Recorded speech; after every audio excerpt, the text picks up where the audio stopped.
The sitting is open. The first item of business this afternoon is the debate on the report titled Safeguarding and Promoting Genuine Democracy in Europe, covered in document 15486, presented by Madame Marie-Christine Dalloz of the Committee on Political Affairs and Democracy. We shall also hear an opinion from Mr. Vladimir Vardanyan on behalf of the Committee on Legal Affairs and Human Rights. In order to finish by 6 p.m., I will interrupt the list of speakers at about 5:40 p.m. to allow time for the replies and the vote on the amendments and the draft resolution and draft recommendation. Now the rapporteur has 7 minutes to present the report. Then she will have a further 3 minutes to reply at the end of the debate. Now the floor is Madame Dalloz, the rapporteur. You have 7 minutes. Merci, Monsieur le Président, mes chers collègues, Monsieur le Président de la Commission, Monsieur le rapporteur de la Commission des affaires juridiques.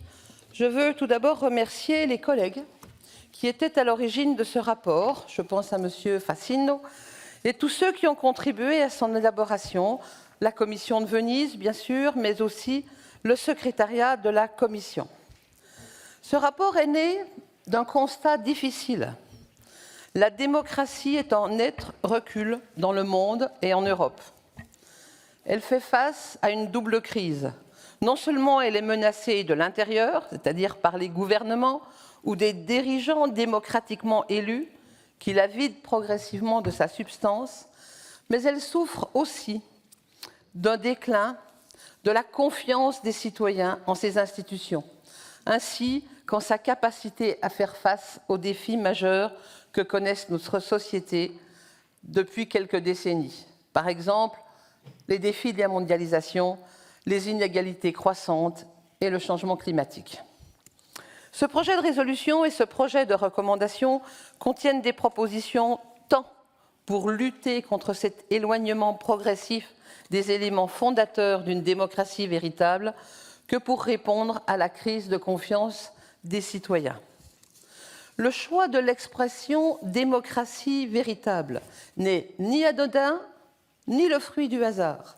C'est l'expression utilisée dans le statut du Conseil de l'Europe, qui l'a définie comme étant fondée sur les principes de liberté individuelle, de liberté politique et de prééminence du droit.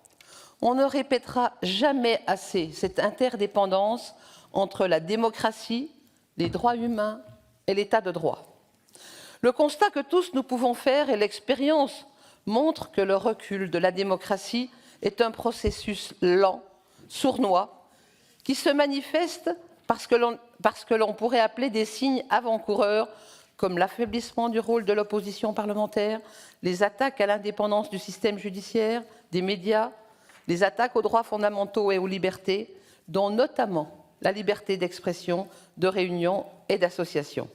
En ciblant particulièrement la société civile, les défenseurs des droits humains et les médias, au fur et à mesure que ces attaques perdurent et s'intensifient, il y a comme un effet boule de neige qui fait qu'il devient de plus en plus difficile d'inverser la tendance. La pandémie de Covid-19 a aggravé le recul de la démocratie. Les nombreuses résolutions et recommandations de l'Assemblée sur cette question en témoignent. Maintenant que le pire de la pandémie est, je l'espère, derrière nous, il faut en tirer les leçons pour ne plus répéter les mêmes erreurs si l'on doit être confronté à d'autres crises. Le recul de la démocratie touche toutes les démocraties, certes à des degrés divers, même celles que l'on considère comme matures. Et c'est ce phénomène général que l'on devrait combattre à tout prix, car seules les démocraties véritables peuvent garantir la sécurité démocratique. La démocratie véritable, c'est la clé de voûte pour réaliser notre objectif commun, qu'est la consolidation de la paix fondée sur la justice et la coopération internationale. Dans la recommandation sur les conséquences de l'agression persistante de la Fédération de Russie contre l'Ukraine, rôle et réponse du Conseil de l'Europe que notre Assemblée a adopté mercredi, Il est rappelé que la sécurité démocratique est une condition préalable à la paix et à la stabilité. Notre Assemblée a sollicité un éventuel 4e sommet des chefs d'État et de gouvernement des États membres du Conseil de l'Europe qui devrait aborder des défis tels que la lutte contre le recul de la démocratie, la revitalisation de la démocratie par l'innovation et une plus grande participation des citoyens et la mise en place de mécanismes d'alerte rapides, efficaces, pour prendre les mesures décisives et collectives face aux menaces qui pèsent sur l'état de droit, les normes démocratiques et la protection des droits humains. On ne peut que se féliciter de ces recommandations qui vont dans le sens de celles qui sont inscrites dans les 2 projets de texte proposés. Je voudrais, avant de conclure, insister sur 6 recommandations qui me semblent essentielles et qui, bien sûr, figurent dans le présent projet de résolution et dans le présent projet de rapport. Premièrement, lutter contre la désinformation, car nous savons le danger qu'une information fausse ou partielle ou volontairement mensongère fait courir à nos peuples. Deuxièmement, garantir la sécurité des journalistes. Oui, il ne faut pas que ces professionnels puissent travailler en mettant leur vie en danger. Troisième recommandation, veiller à éviter une forte concentration de la propriété des médias, car cela menace la qualité, l'authenticité de l'information, sans oublier la pluralité de l'opinion. Quatrième mesure, s'assurer que les élections soient libres et équitables. C'est une des missions de notre institution. Il convient que la procédure électorale soit organisée et supervisée par une autorité indépendante et impartiale. Cinquième recommandation, veiller à ce que l'opposition parlementaire dispose des moyens suffisants pour exercer le contrôle sur le gouvernement.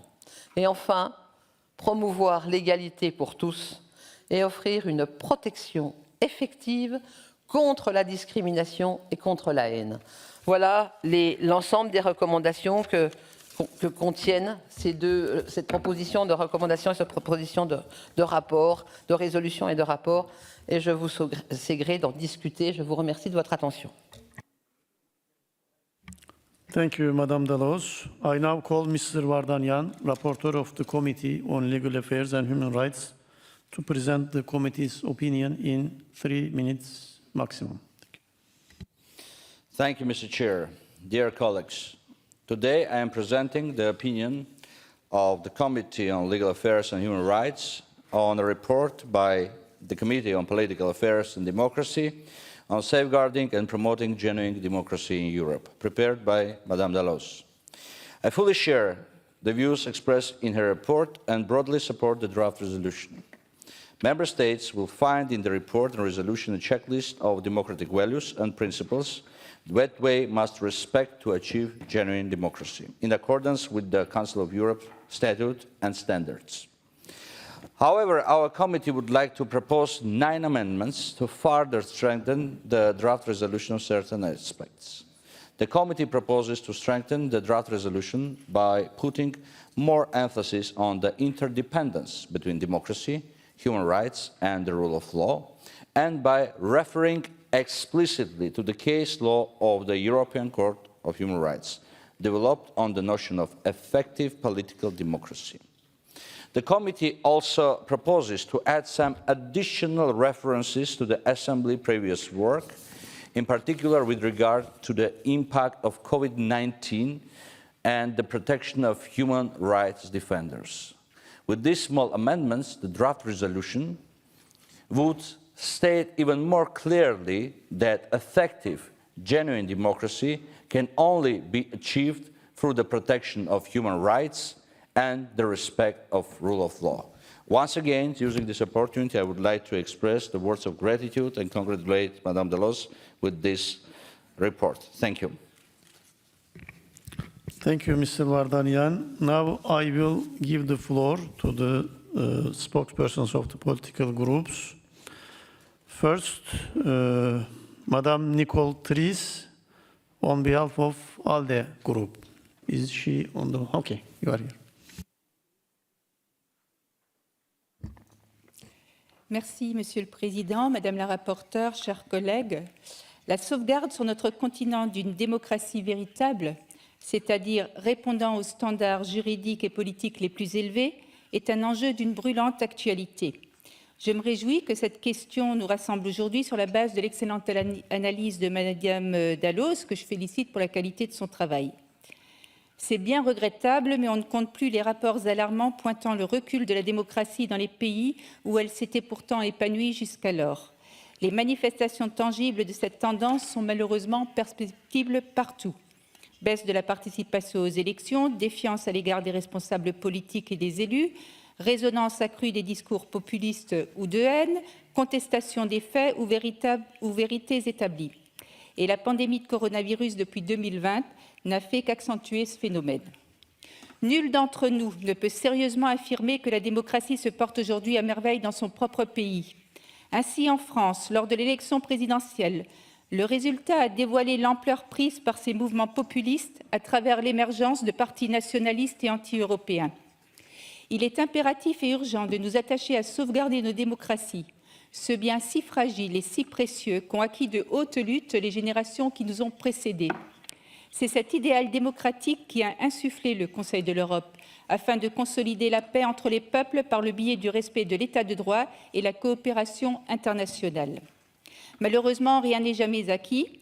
Pour preuve, l'actualité qui nous occupe aujourd'hui démontre une fois encore que dès lors qu'on s'éloigne de la démocratie et de l'état de droit, on bascule rapidement du côté sombre de l'humanité, dans des guerres absurdes et des crimes abominables. Le Conseil de l'Europe doit plus que jamais être le garant de nos valeurs que sont la démocratie, l'état de droit et la préservation des droits humains. Évidemment, le groupe ALDE soutient la résolution et la recommandation de ce rapport, et notamment la mise en place de la plateforme permanente de la démocratie et du mécanisme d'alerte précoce afin d'éviter toute dérive autoritaire. Pour conclure, chers amis, je voudrais partager avec vous une citation d'une journaliste française, Françoise Giroud. « Ainsi commence le fascisme. Il ne dit jamais son nom, il rampe, il flotte. Quand il montre le bout de son nez, on dit « C'est lui? Vous croyez ?» Il ne faut rien exagérer. Et puis un jour, on le prend en pleine figure et il est trop tard pour l'expulser. Thank you, Madam Tris. Now I invite Mr. Hişar Özsoy to take the floor on behalf of United Left. Thank you. Thank you so much, Mr. President. I would also like to congratulate Madam Rapporteur for this report and the recommendation. The report mainly describes some of the key problems about human rights, democracy, and the rule of law in member states. There is nothing actually new in the report because almost every single issue covered in the report has already been debated several times in this very assembly. Yeah, we know, I mean, media freedoms, freedom of expression, freedom of thought, political association, whatever.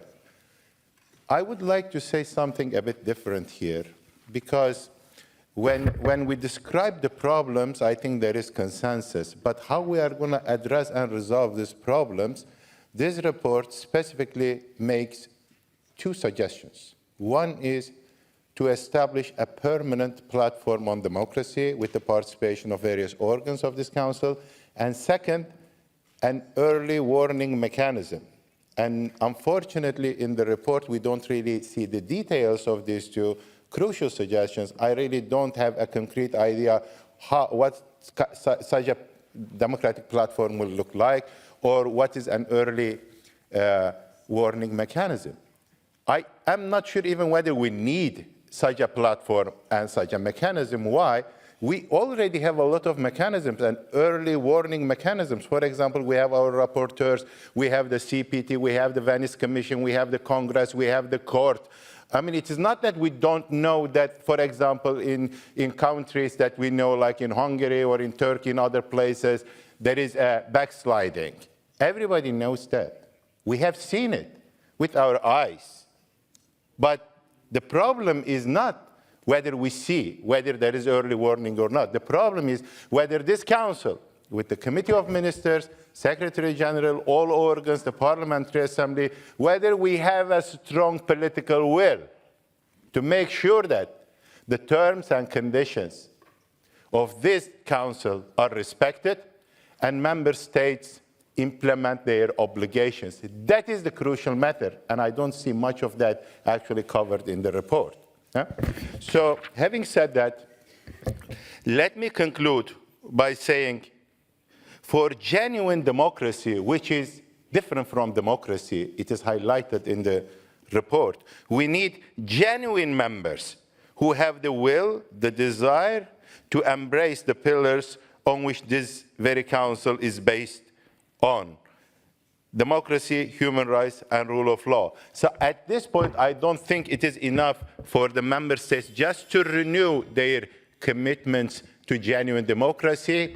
All the organs of this council should come together to make sure that the rules, the judgments, the recommendations of this council are implemented, and member states, they fulfill their obligations. There is no way out. Thank you so much. Thank you. Now the floor is for Mr. Konstantinos Efstathiou on behalf of the Socialist Group. Thank you, Mr. Chair. I would like to thank the rapporteur for the excellent and well-elaborated presentation, together with the rapporteur for opinion for this presentation. Genuine democracy should not only be declared, but must, importantly, should have specific content. Elected representatives and public authorities, therefore, should give practical meaning to norms and regulations by encompassing the essence of human and civil rights, upon which the concept of democracy is founded. Providing answers through our democratic institutions to serve the needs of people and finding meaningful solutions to the multiple problems and challenges they face on a daily basis is the gist of genuine democracy. A sound legal framework guaranteeing basic human rights and freedoms means nothing if at a practical level people face discrimination and obstacles in their access to justice, employment, healthcare, housing, and education. Similarly, if equal opportunities are not provided to people from different social and economic backgrounds, progress, prosperity, and the credibility of our democratic institutions will be hindered. Mainstreaming social policies with human rights will bring value added in the lives of European citizens. Bridging the digital divide and combating inequalities, especially for the younger generations, should remain at the top of our agendas. Providing social safety nets and ensuring that the specific needs of the most vulnerable among us are met, including people with disabilities, and are elements that define the quality of our democracies. If these needs are not met and these problems not addressed, democratic backsliding is inevitable. As a result, the distance between the citizens and the decision makers will keep growing, leaving a vacuum to be filled by populists, nationalists, and extremists. This phenomenon cannot be attributed to the wrong choices made by the electorate, but instead to the deficiencies and inability of public authorities to deliver the citizens' needs and expectations. It is also important to ensure that public authorities are accountable only to justice and to the electoral body, and not to any other authority, such as media owners, private financial institutions, and other pillars of power. Sadly, what we're observing at the European level is a rise of corruption and opportunism. I close my intervention stating that, quoting a famous phrase taken from the Universal Declaration of Human Rights of the French Revolution, which is one of my favorites. L'ignorance, l'oubli ou le mépris, et si je peux ajouter l'élimination des droits de l'homme, sont les seules causes de malheur public et la corruption des gouvernements. Thank you very much. Thank you, sir. Now I give the floor to Mr. Dimitris Keridis, Speaker of the EPP Group. I would like to congratulate the rapporteur. I feel particularly proud that both the rapporteur of the report and the rapporteur for opinion come from our political group, the EPP, and this is important because I think the EPP is at the forefront of confronting that challenge that comes from, often from political forces to our right. So we have a particular interest in EPP to see this challenge effectively answered. Now, we have had waves of democratization in the past, and we are all familiar with what happened after 1945 in Germany and Italy, the first, the Iberian and the Greek transition to democracy in the mid-70s, the second wave, and obviously the biggest of them all, the third wave in 1989 with the collapse of the Berlin Wall and communism in Eastern Europe. And we lived in a euphoria in the 90s. But since then, things have changed. And we have two new phenomena, very important. The one is that this wave has been ebbed, is receding.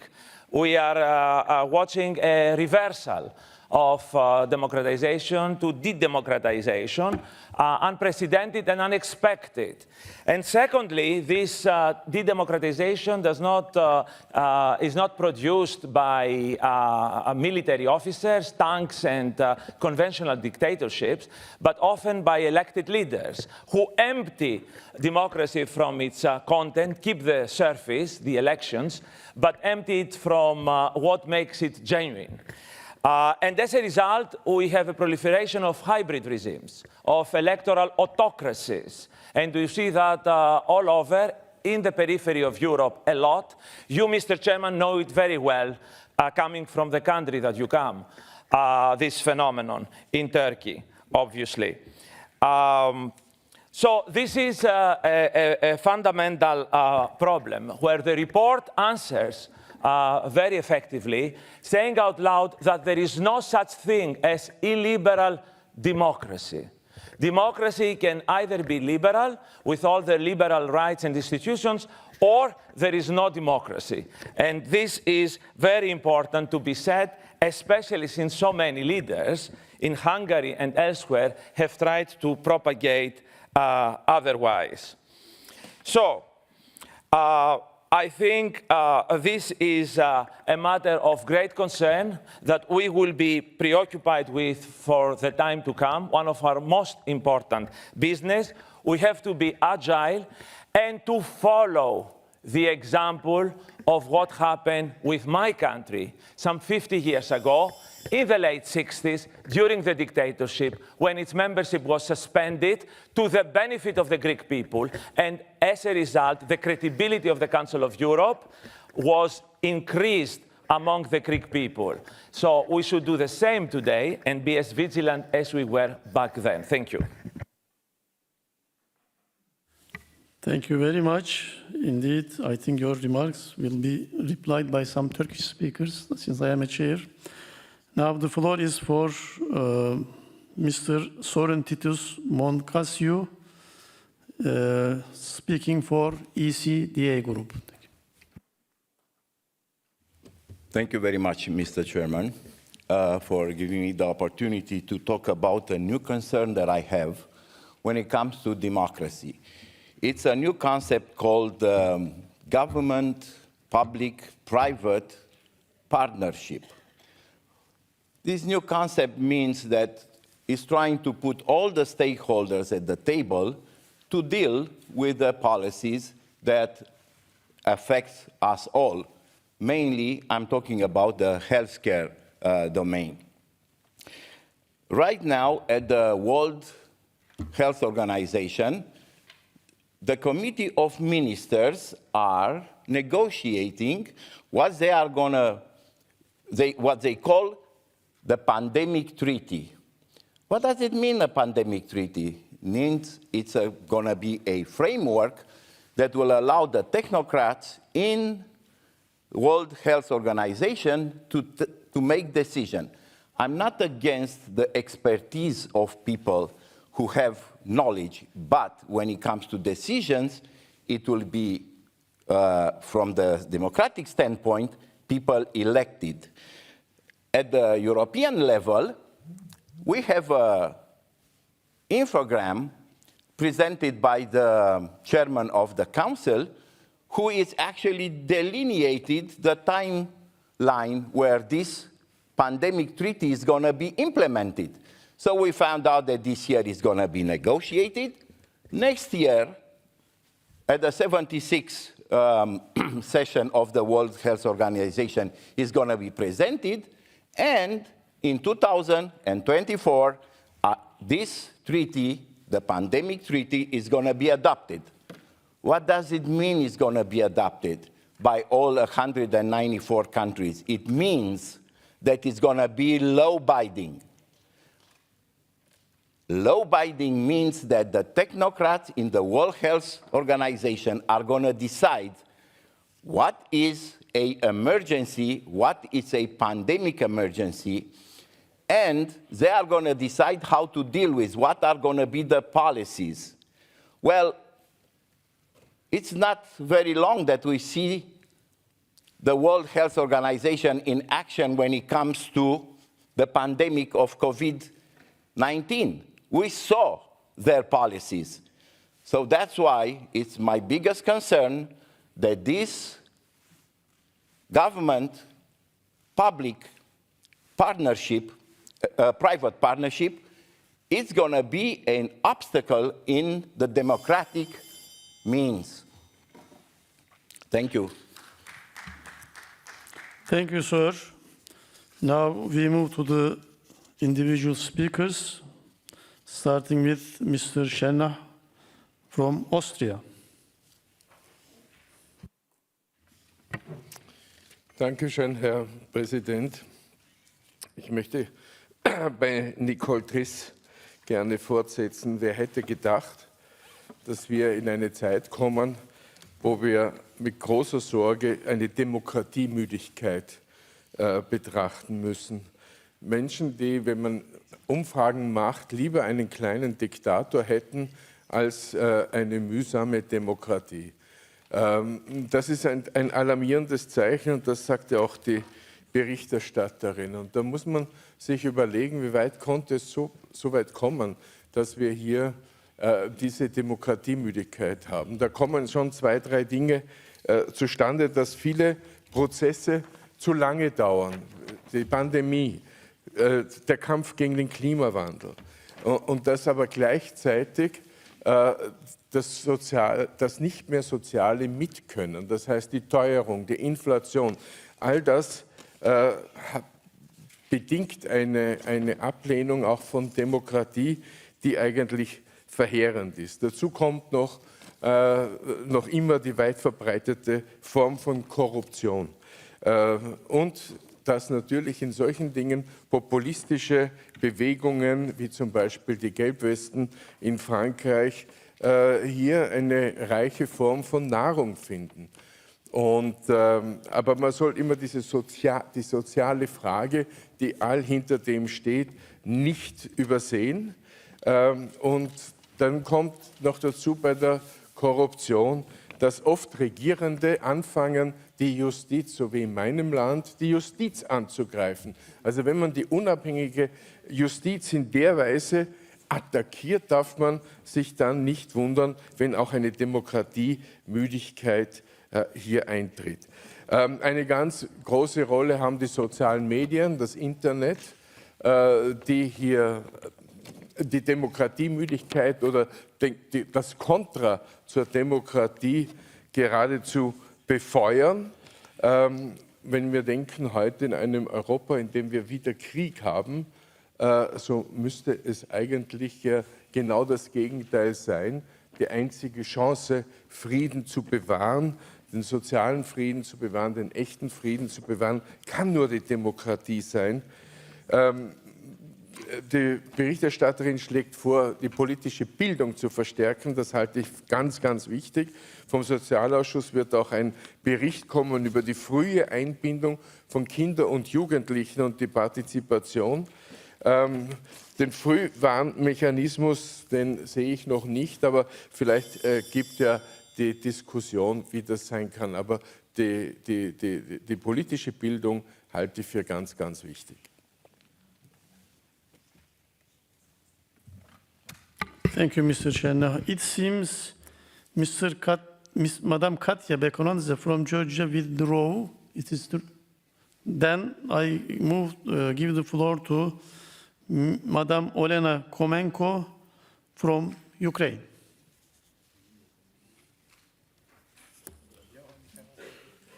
Where is she? She's gone. Okay. Now then, the next speaker is Monsieur Olivier Becht from France.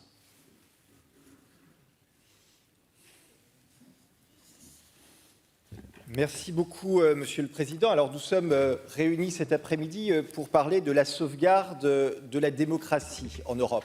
C'est vrai que l'Europe est le continent sur lequel est née la démocratie. C'était il y a maintenant très longtemps et c'était à l'époque dans de petites cités grecques. Elle a vécu également sous la République romaine et ensuite, avec l'Empire romain, elle a disparu pendant quasiment 1700 ans. 1700 ans, ce qui a été finalement une rupture et qui a permis le retour de la démocratie, ça a été une invention. Cette invention, c'était l'imprimerie. L'imprimerie qui a permis de diffuser de manière très large des idées, qui était jusqu'à présent le monopole de la religion. Et à partir de là, eh bien, les citoyens ont demandé à pouvoir s'exprimer. Et c'est là qu'est née la démocratie représentative. La démocratie représentative, aujourd'hui, force est de constater que malgré sa présence depuis plus de 300 ans maintenant sur le sol européen, elle est en crise. Elle est dans une crise profonde.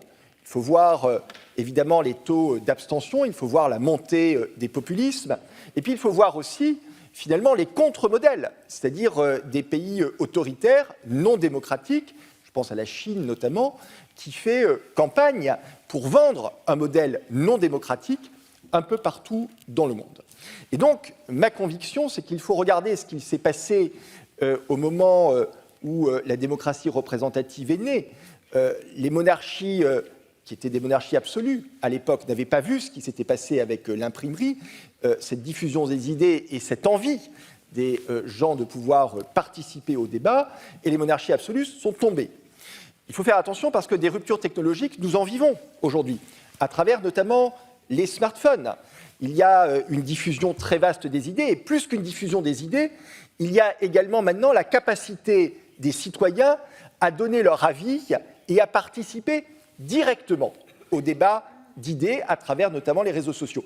Alors bien sûr avec beaucoup de failles à l'intérieur, mais c'est une révolution technologique aussi importante que celle que nous avons vécue au moment de l'imprimerie, et à n'en pas douter, il y aura les mêmes répercussions politiques qu'à l'époque. Et donc il faut que la démocratie représentative comprenne ce qui est en train de se passer, comprenne ce besoin, ce désir des citoyens de participer davantage au débat public. Nos concitoyens ne sont pas en train de dire « nous n'aimons plus la politique », ils sont en train de dire « nous n'aimons plus la manière dont elle est en train de se faire à travers les démocraties représentatives ». Et donc, j'invite notre Assemblée, ici au niveau du Conseil de l'Europe, à travailler sur la démocratie participative. Nous devons aujourd'hui refonder la démocratie si nous voulons qu'elle survive, parce que c'est l'enjeu du siècle dans lequel nous sommes. Merci.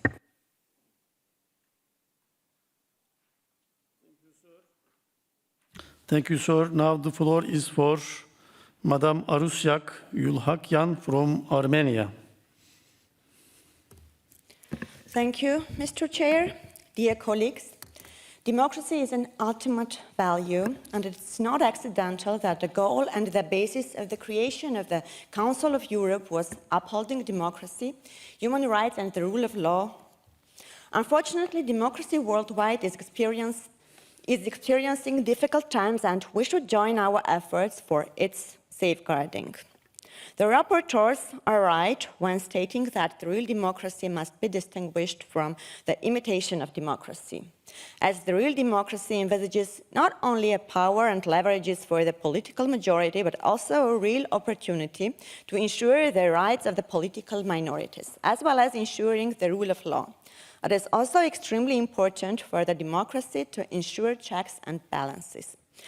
Unfortunately, sometimes we face situations when the authoritarian regimes try to imitate democracy, thus casting a shadow on the content of the real democracy. Colleagues, it's worth mentioning that democracy has not only internal but also external context. And states should be as democratic on international issues as they are democratic in the internal ones. A state cannot have an internal democracy but meanwhile be anti-democratic concerning international issues. Only genuine democracies can guarantee democratic security and achieve the common goal of pursuing peace based upon justice and international cooperation. On the contrary, authoritarian leaders sometimes use conflicts, including frozen ones, to seize and/or maintain power. That is why it is extremely difficult for democracies to negotiate peace with an authoritarian leader. Colleagues, war is the enemy of democracy. After 2020 war in Nagorno-Karabakh, a public debate in Armenia started. There was an attempt to argue that democracy and security exclude each other, and it's not possible to be a strong country while being democratic. However, the snap parliamentary elections showed that the Armenian people were wise enough to understand that democracy and security, democracy and strength do not exclude each other. They are interrelated, and it's not possible to be a strong country with healthy and strong population without democracy. Colleagues, as I already mentioned, only democracies can bring real peace, as democratic states do not fight with each other. Therefore, it's my belief that we must use this platform to exchange our experiences of our democratic paths. We must join our efforts to safeguard democracy in our countries, which will in its turn contribute to the peace in the region. However, I think that for a better results in these efforts, we must firstly ensure that all of us have the same perception of the values the Council of Europe is based on. Thank you. Thank you. Now the floor is for Madam Selin Sayık Böke from Turkey. Thank you very much. I'm going to pick up from where Mr. Şenah left. To safeguard our democracies, we need to rebuild our economies. We need to rebuild them where we guarantee our social and economic rights so people feel included, where they do not resent the other, but rather realize that we're in it together. Usually we tend to think it won't happen here. We tend to think this time is different. And each time we realize there is a backslide in the democracy, each time we realize economic crises repeat themselves. It can happen anywhere, and it usually shares a lot of similarities, and it repeats itself. Why? Because these two crises, for our democracy as well as our economy, actually go hand in hand. They're fed from the characteristic of the system. They're not idiosyncratic, which is actually why we should be very hopeful and feel powerful. Why? Because the system is something we design as policymakers. Therefore, if we change our policies, we can change our system. If we change our system, we can ensure that the backslide in democracy stops, that we prosper together, and everybody feels included. Now, systems where basic human rights are not protected in a rule-based order is where we actually have crises in democracy. A system where the neoliberal model dictates an ignorance of the very basic economic and social rights through fiscal and economic policy choices that include privatization of provision of basic human rights services, such as health, such as education, such as electricity, such as telecommunication. These cannot be left into the hands of profit-making. These are our basic rights. Therefore, our economic model should ensure them. Through austerity measures, through regressive tax policies, through a dismantling of the welfare state.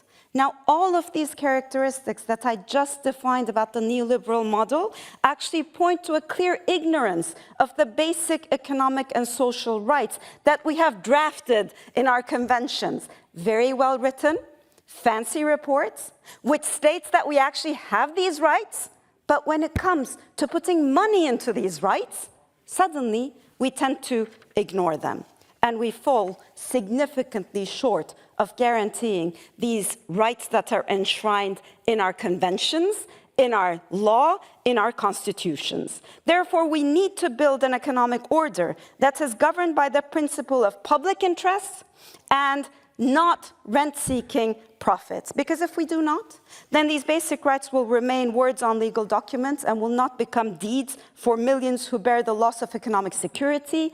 Then they will resent their position, and the populist leaders will lead that resentment to, I quote, the other, where the other is defined by the populist leader, whereas it's the economic model. So let's rise up to the challenge before it's too late, and let's guarantee our economic and social rights. Thank you, Selin Hanım. Now the floor is for Mr. Nikos Tornaritis from Cyprus. Dear President, dear colleagues, we are discussing this report at a timely moment due to the ongoing Russian invasion to Ukraine. Safeguarding genuine democracy is crucial. However, there are constant backslides, whether these stem from war, migratory pressure, the violation of human rights, the digital divide, climate change, the rise of extreme far-right movements, populism, or inconsistencies in our checks and balances. Despite our shared commitments to the Council of Europe's fundamental values and principles, our democracies remain vulnerable. Vulnerable to outside asymmetric shocks, as well as to internal, national, and European imbalances that threaten the resilience of our democratic institutions. Vulnerable also to authoritarian regimes, handing life sentences to human rights defenders like Osman Kavala in Turkey. Given the opportunity, I call for his immediate and unconditional release. Ladies and gentlemen, the answer to these threats and challenges can never be less democracy, but more democracy. The structural components of genuine democracies need to be preserved and strengthened in line with the Councils of Europe acquis. We must avoid double standards and ensure that the same rules and principles apply to all member states without exceptions. Thank you very much. Thank you, Nikos. Now I invite Mr. Rasmus Nordqvist to take the floor from Denmark. Yes, thank you. And I want to start by thanking the rapporteur for a very strong and important report, but also, to be frank, a quite depressing report. Because when we look in the world right now, we see the numbers of people living in democracies declining. We see a backslide in the quality of democracy. So it's even necessary to write in the headline, generate democracy. I mean, it shouldn't be. So thank you for this. And I also think it's very important that it's underlined that democracy, human rights, and the rule of law goes hand in hand. All three are necessary to have good, free democracies. And we also know that it's only in true democracies that we also have more equality in societies and also peace. So thank you for this. I'm happy to see right now that we've seen finally the Commission of the EU starting the rule of law cases against Hungary. So finally there are some institutions putting some force behind the words and actually acting on these things. I think that the recommendations in the report are very good and fine, but I also want to mention that even though this report is talking about almost like the base of good democracies, we also all the time have to keep an open mind of the developing of democracies, the way democracy is working. I find the work in OECD on participatory democracy really important because, as the rapporteur said, the trust from citizens in many countries are declining as well in the representative democracy. So how can we actually answer this as well? And I think it is through more participation, more participatory democracy in our countries as well. But thank you for this strong report, and it's clear that we have to act on this. Thank you. Thank you, sir. Now, may I invite Monsieur Frédéric Reiss from France to take the floor. Merci, Monsieur le Président, chers collègues. Permettez-moi tout d'abord de féliciter notre collègue Marie-Christine Dalloz pour son excellent travail. Qu'est-ce qu'une démocratie véritable? Comment la protéger? Ce sont deux questions cruciales, car la remise en cause des principes démocratiques est un phénomène qui prend de l'ampleur dans le monde entier et l'Europe n'est malheureusement pas épargnée. Les bouleversements de ces dernières décennies, comme les flux migratoires, l'accroissement des inégalités, les crises économiques, sociales, environnementales, déstabilisent nos sociétés. Les réponses proposées par les représentants politiques aux défis d'aujourd'hui mécontentent souvent bon nombre de nos concitoyens.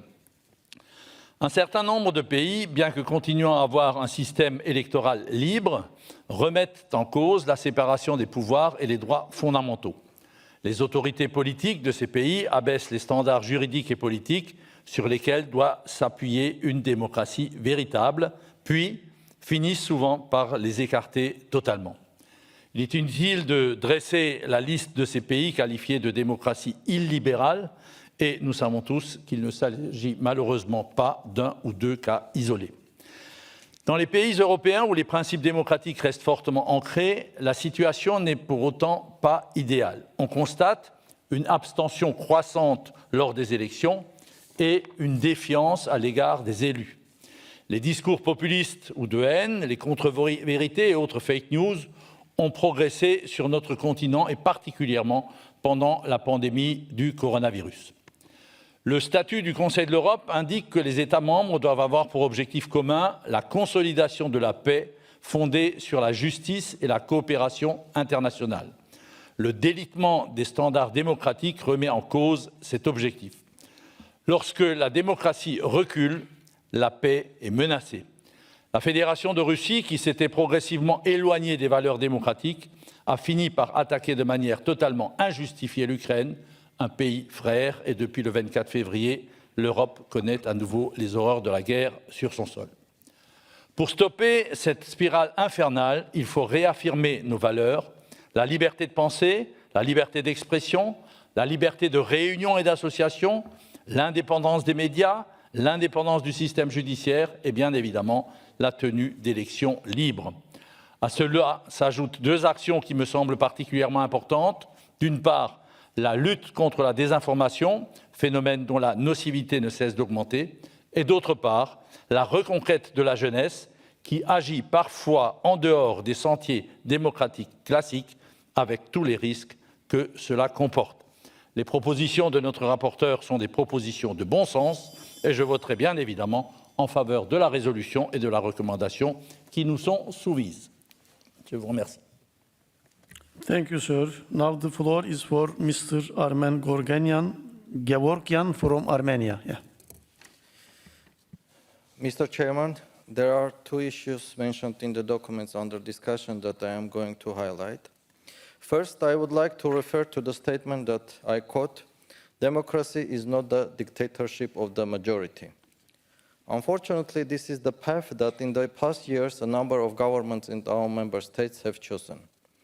This way often results in consolidation of power by one political force and thereby exaggerated executive power. Then it yields to limitation of the role of the parliament and the work of the political opposition. Further restrictions for media and new limitations of the freedom of expression, as well as interference in the work of the courts, are also obvious. In fact, we are witnessing the formation of the so-called liberal dictatorship. For reasons unknown to many of us, the Council of Europe and many other organizations have so far chosen to ignore the above trends. I hope this is not the result of a compromise between traditional democratic values and new global politics. I believe that genuine democracy trademark cannot be awarded to any country because of any geopolitical calculations or preferences. In addition, it seems to me that the presented negative manifestations of the dictatorships of the majority should become a special subject of monitoring in the member states of the organization. Second, there is a reference to certain responsibility to other member states that genuine democracies must have for the purposes of achieving the common goal of peace based upon justice and international cooperation. I agree with this, but I think double standards shall be called out. It's become obvious that the new Europe have so far failed to identify the most reasonable and novel solutions to the right of peoples to self-determination. We have to recognize that historically marked aspirations for national self-determination will continue to influence the European democratic path, peace and stability on the continent if there are no fair and equal approaches. Dear colleagues, we shall not create cases when the quality of democracy in the member states is being neglected because of any geopolitical transformations. I believe it had been the view of the founders of this organization that the anti-democratic processes within member states and among them must receive objective evaluation and assessment in Strasbourg. Thank you. Thank you. The next speaker is Madame Sona Gazaryan, also from Armenia. The floor is yours. Honorable Chair, dear colleagues, today at the PACE we are discussing how to safeguard democracy in these difficult times during the world pandemic. Democracy has been and will be a core value for my political team in Armenia. As a result, as a party that started governing after the Velvet Revolution of 2018, we know that democracy has no viable alternative. Democracy is also resilience, security. Many of my colleagues in the European Union were wondering how, after the challenges and crises caused by the pandemic and 44-day war, my political team was re-elected. I think the answer is very simple. People re-elected democratic values and a political platform whose campaign was built on two main principles: rule of law and regional peace in the South Caucasus. Here at the PACE, several months ago, we had a very good report on Armenia and our reforms. The monitoring committee welcomed Armenia's progress in its democratic development since 2018 and how we have emerged from a serious political crisis triggered by the war that Azerbaijan unleashed against Nagorno-Karabakh in fall 2020. These elections were exceptional in Armenia's history since independence. It was widely the practice that the elections, especially because they were reached, would trigger protests and crises. This time around, Armenia actually succeeded in overcoming a crisis through the fair elections. Here I would like to quote another organization that has conducted research on Armenia. By the Varieties of Democracy report, while electoral democracies have increased substantially in number since the end of the 1980s, in general, two countries in particular, one of them Armenia, has made democratic transition from the electoral autocracy to electoral democracy in 2021.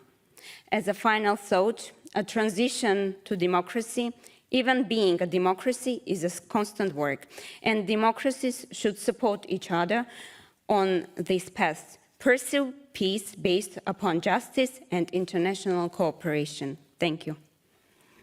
Thank you. Now the floor is for Mr. Altın Yıldız from Turkey. Ziya Bey, take the floor. Thank you, Mr. Chair. Dear colleagues, I would like to congratulate the rapporteur, Madame Dallos, for a well-thought and detailed report, which presents us the baseline of a genuine democracy. I fully agree that there is a democratic reversion in Europe and across the world. Hence, it contributed to the loss of confidence in democratic institutions as well. There are multiple consequences of this loss of faith in democracy, such as increasing populism, hate speech, and polarization of society. In order to get out of this vicious cycle, we need to develop comprehensive, effective, and coherent multilateral mechanism. Greco and Venice Commissions are important examples of this effective multilateral mechanism that provide expertise and guidelines in areas under their responsibility. Particularly, Venice Commission has over the years produced important guidelines for member states on various aspects of democracy based on the rule of law. Dear colleagues, to make the mechanism of democracy work effectively, we need an inclusive approach, not only through institutional mechanism, but also through inclusive approaches, such as boosting people's participation in political debates and political issues as well. However, I think the real problem here is the lack of will, which is preventing us from taking effective actions to put into practice the useful recommendations laid out in this report. Therefore, my dear friends, we should enhance our collaborative will to strengthen democracy through inclusive and more participatory approach.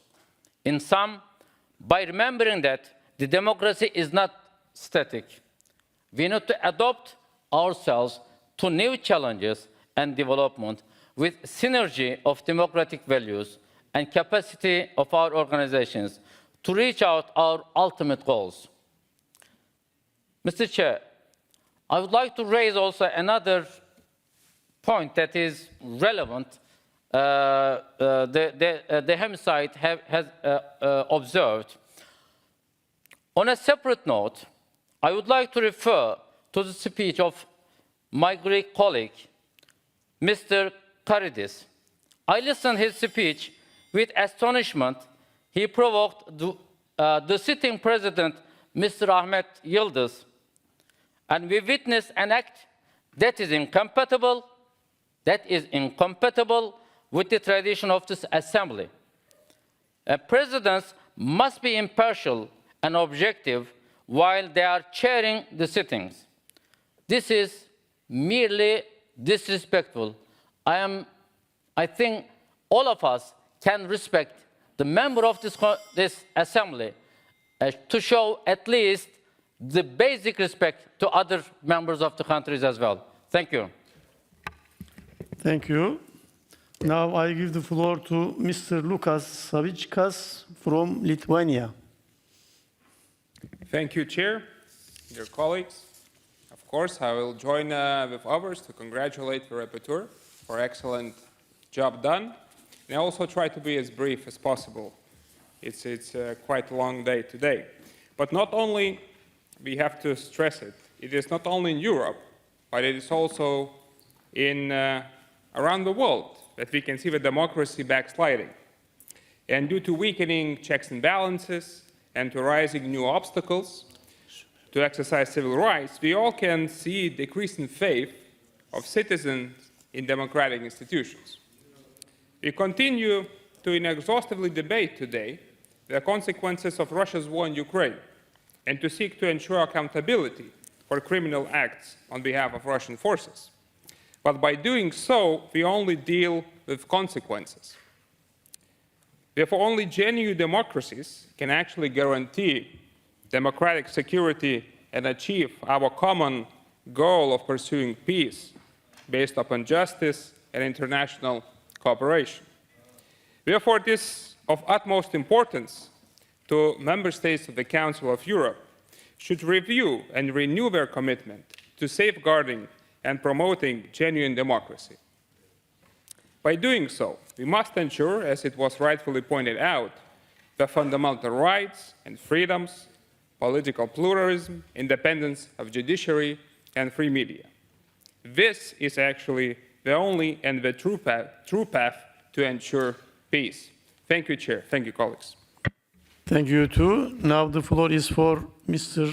Bernard Fournier from France. Monsieur le Président, mes chers collègues, je félicite notre collègue Marie-Christine Dalloz pour son rapport très complet qui définit les éléments constitutifs d'une véritable démocratie. Je partage sa préoccupation sur le recul de la démocratie à travers le monde et singulièrement en Europe. Peut-être a-t-on trop considéré certains principes et certaines libertés comme acquis, force, et de constater que ce n'est pas le cas. Les adjectifs parfois collés au terme de démocratie pour en modifier le contenu, voire le vider purement et simplement de sa substance, en sont un signe tangible. Une démocratie peut-elle être illibérale? Assurément pas, si cela revient à remettre en cause l'état de droit, à réduire les droits de l'opposition ou à restreindre la liberté d'expression. Les principes de liberté individuelle, de liberté politique et de prééminence du droit, tels qu'ils sont consacrés par le statut du Conseil de l'Europe, me semblent plus que jamais actuels, à un moment de profonde attaque contre nos valeurs. Mais ces principes supposent une véritable réflexion et une véritable mise en valeur, car on ne peut qu'observer à regret l'indifférence démocratique croissante des citoyens européens et la montée des populismes. Face à cette situation, le Conseil de l'Europe et notre Assemblée ont une responsabilité particulière. Nos travaux sur le sujet sont nombreux. À nous, parlementaires, d'en être des promoteurs inlassables. Je veux insister sur deux points. Le premier, c'est le rôle de l'opposition parlementaire qui doit être considéré et le contrôle de l'action du gouvernement par le Parlement. C'est une fonction essentielle que nous devons exercer avec conviction. En second lieu, je veux apporter mon soutien à la proposition de plateforme permanente sur la démocratie, conformément à la discussion adoptée par le Comité des ministres lors de sa 121e session en 2019, ainsi qu'à la proposition de mise en place d'un mécanisme d'alerte précoce pour prévenir ou répondre à des développements inquiétants. Plus que jamais, nous avons besoin d'innover et de nous engager pour défendre notre modèle démocratique.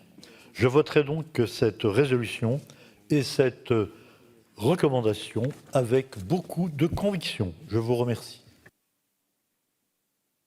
Thank you, sir. Is Mr. Anton Gomez Renault in the hemicycle?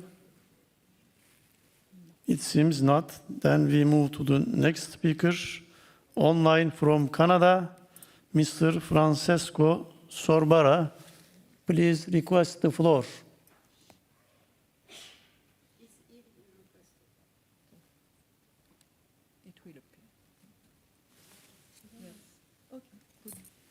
Hi, bonjour, bon pomeriggio, and good afternoon, everyone. It's great to see you, rapporteur, and everyone this afternoon, virtually at least. Like as I mentioned yesterday, the Canadian delegation hopes to be in person, and we are planning to be in person in the June and October session of the Council of Europe, where we'll get to see our colleagues in person. But for today, it's virtual.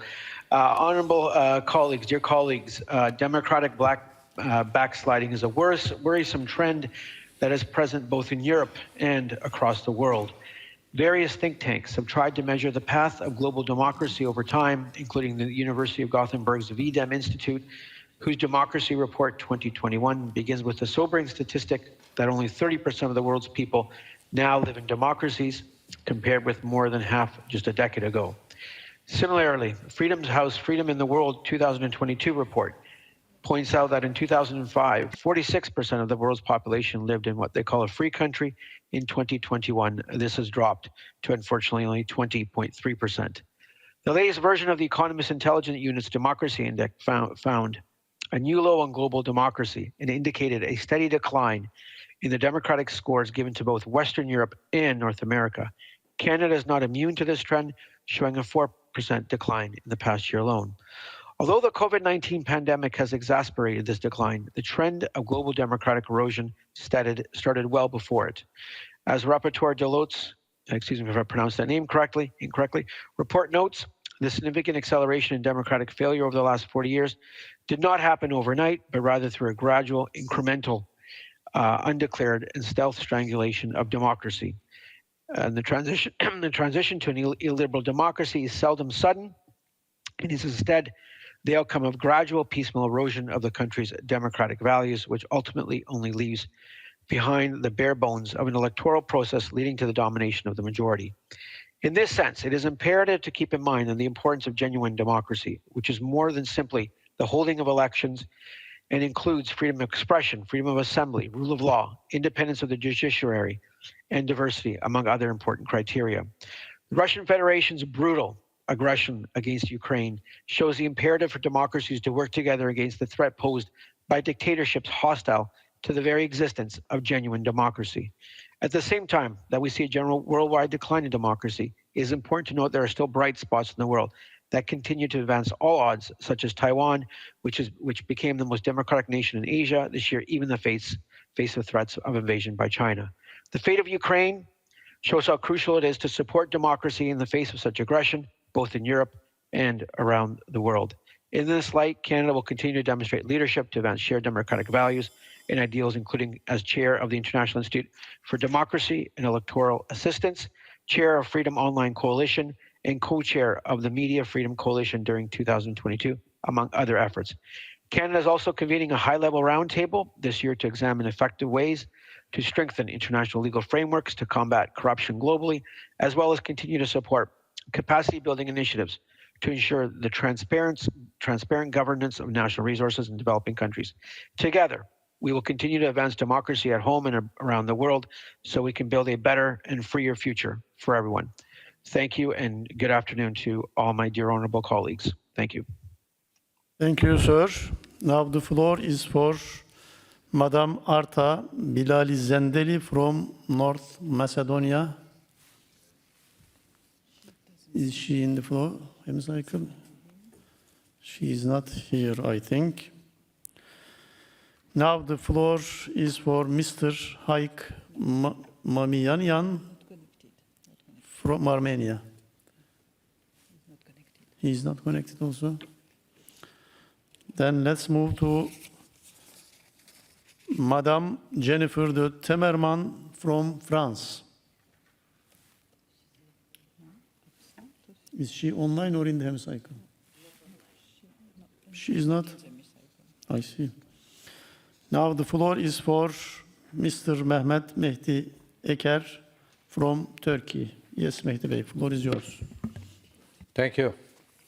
Dear President, dear colleagues, first of all, I would like to thank all the rapporteurs and speakers for contributing to this discussion, which is vital for our future together.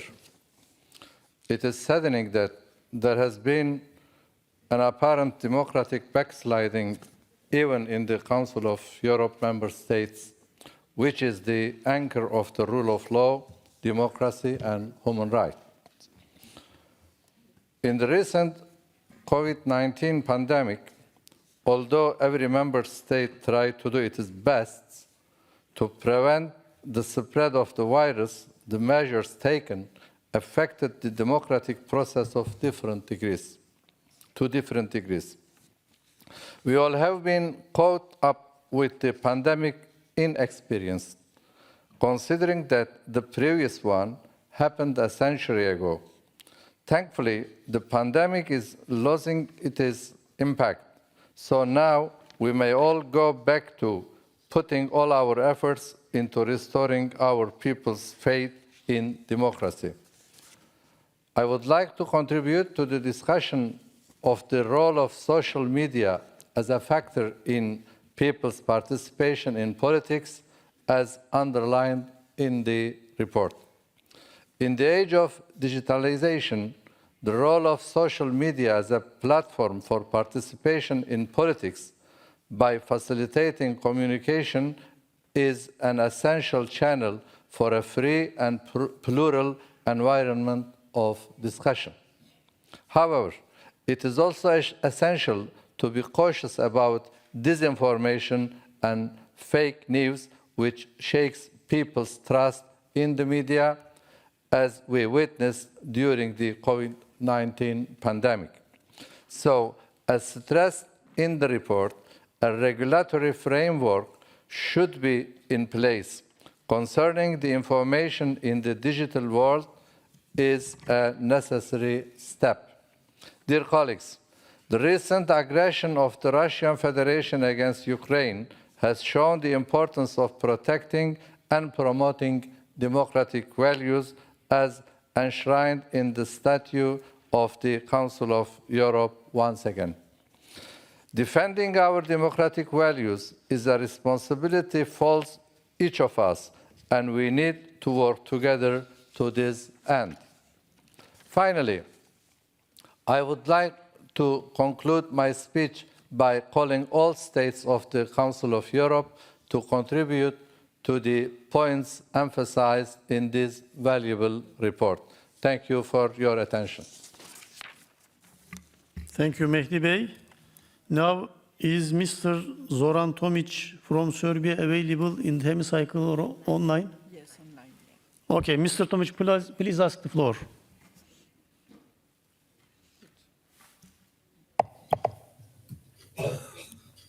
Yes. Thank you, Chairperson. Dear colleagues, dear Chairperson, today we are talking about something that is the essence of the existence of this gathering, and that is democracy. Democracy is defined as a form of government in which all decisions of a state are made directly or indirectly by the majority of its citizens through fair elections.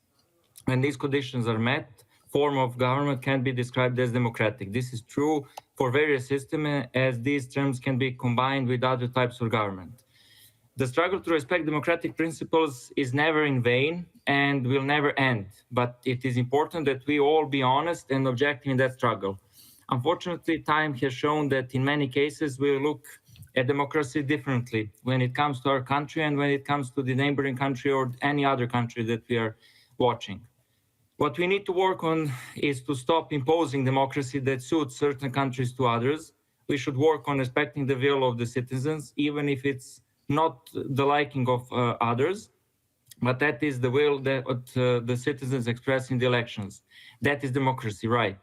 I'm glad that in the last elections in Serbia, we showed that we are sincere fighters for respecting democratic principles. Prior to the elections, talks were held between representatives of the government and the opposition. We had organized talks mediated by representatives of the European Parliament as well.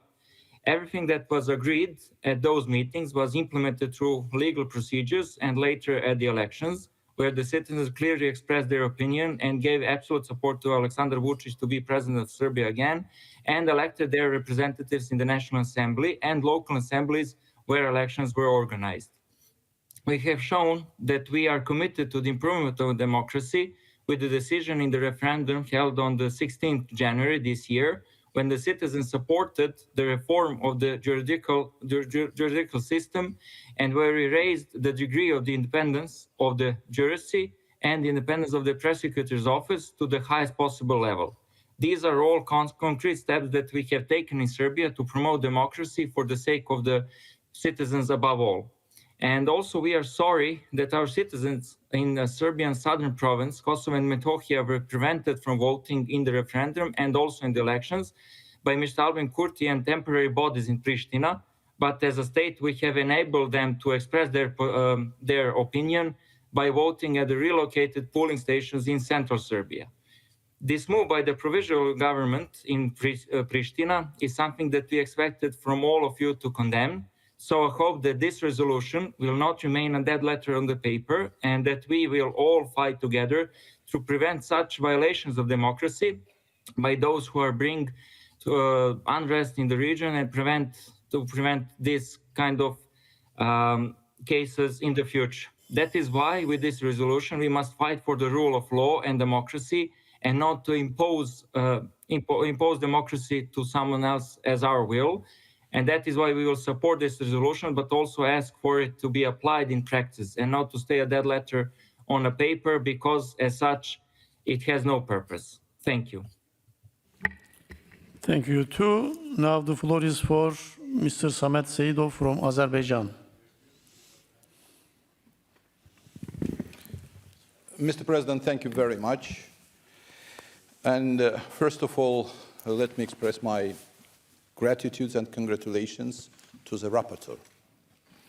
This is really excellent report and very in-time report. Today, everybody is thinking about genuine democracy because time has come to understand where we are, in which direction we are going, what is going on in this part of the world, and not only in this part, but all over the world. And I think that we should take into account that genuine democracy has some really very visible threats.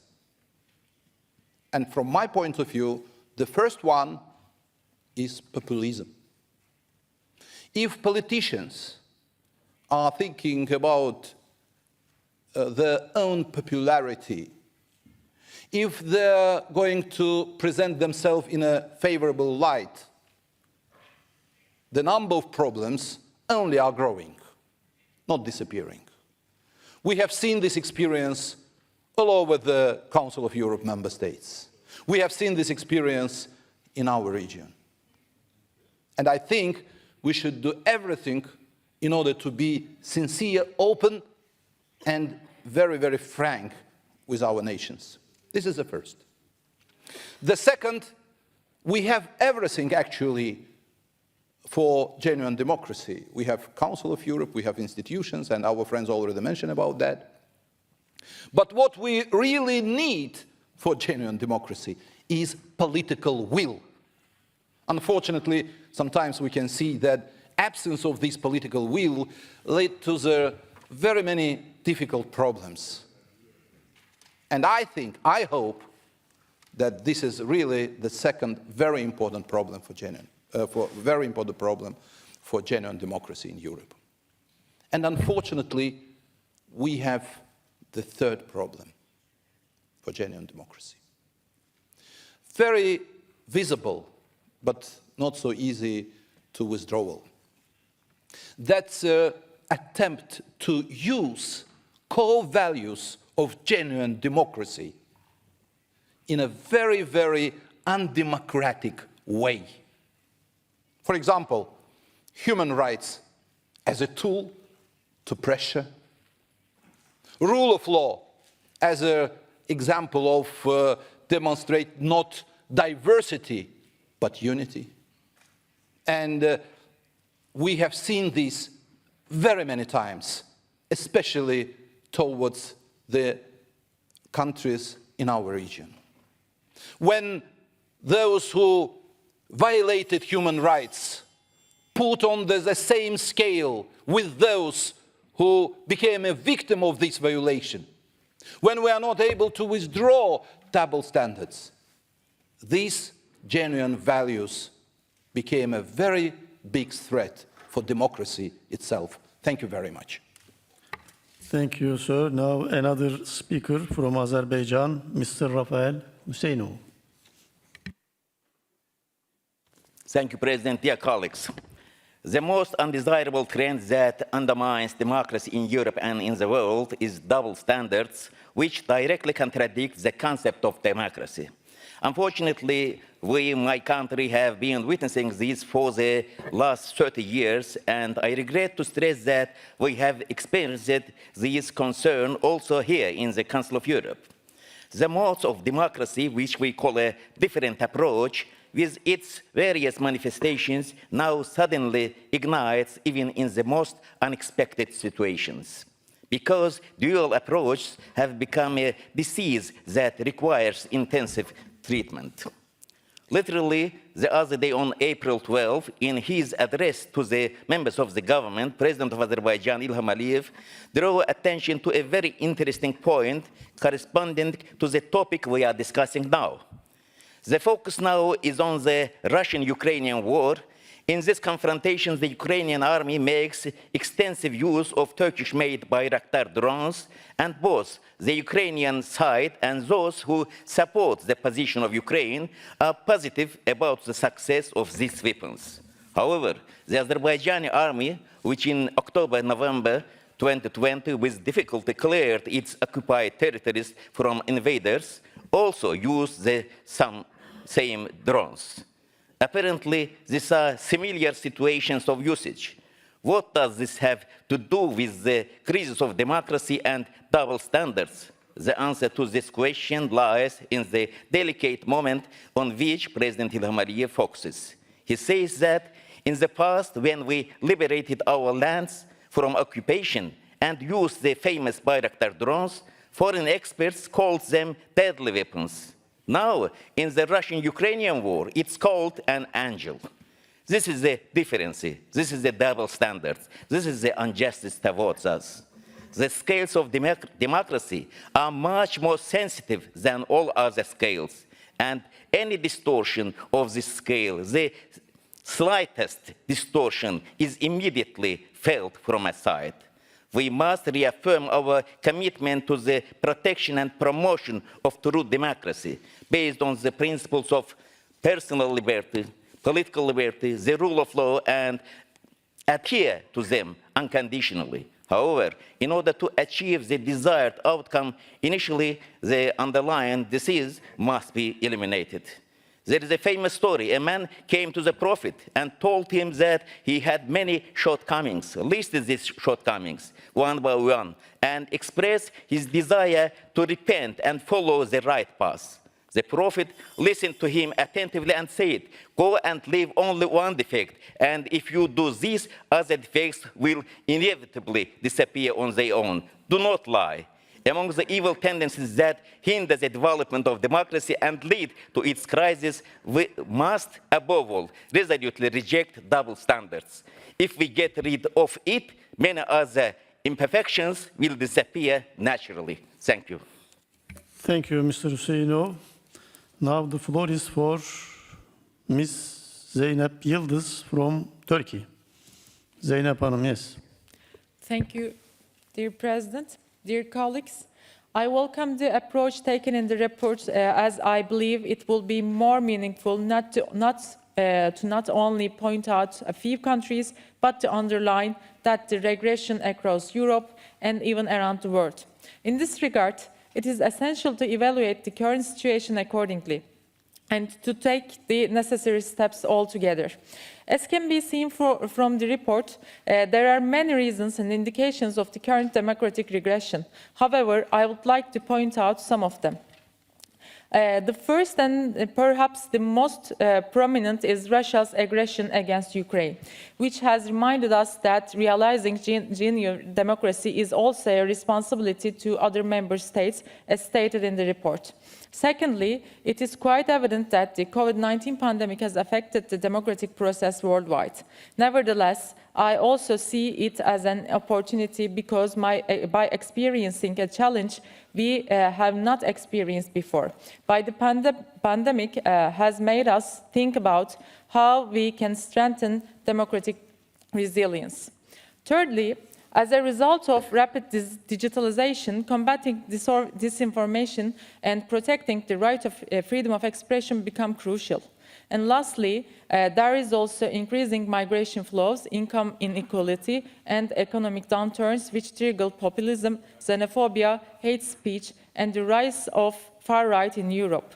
These issues are unfortunately becoming a part of daily life for preserving the democracy and shared values of Europe. It is more important than ever. All in all, I'm delighted to have such a vital on our agenda to see that there is a growing tendency to remember the significance of democracy. And finally, so frequently we are facing that in this General Assembly, some of our colleagues directly pointing out some of the member states directly. If we start exclusively naming some countries, we can question monarchies, low of turnout election countries push back the ones who are in need and leave them to death. the country is banning headscarf, etc. So we are here not to blame, but to recover and to rethink on democratic basis of this assembly. Let's focus on the principles, the real democracy and security for everyone and every country. Thank you for your attention. Thank you, Zeynep Hanım. Now I invite Mr. Edward Agayanyan from Armenia to take the floor.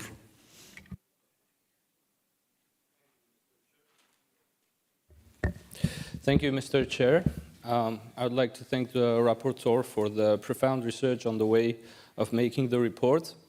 Overall, I do agree with most of the points and assertions stated in the conclusion. It is worth mentioning, however, that the report deals with the issue mainly viewing it through two perspectives: the long-term perspective and the post-COVID perspective. In the first case, when analyzing causes of democratic backslide in the European countries, the author refers to assertions according to which this process is of crawling nature and doesn't happen overnight, and that instead it is a gradual process of an average of 40 years. In the second case, the report focuses on need to safeguarding democracy, particularly in the face of COVID-19 pandemic and its aftermath, often referring to prior resolution on this topic, such as the one named Democracies Facing the COVID-19 Pandemic.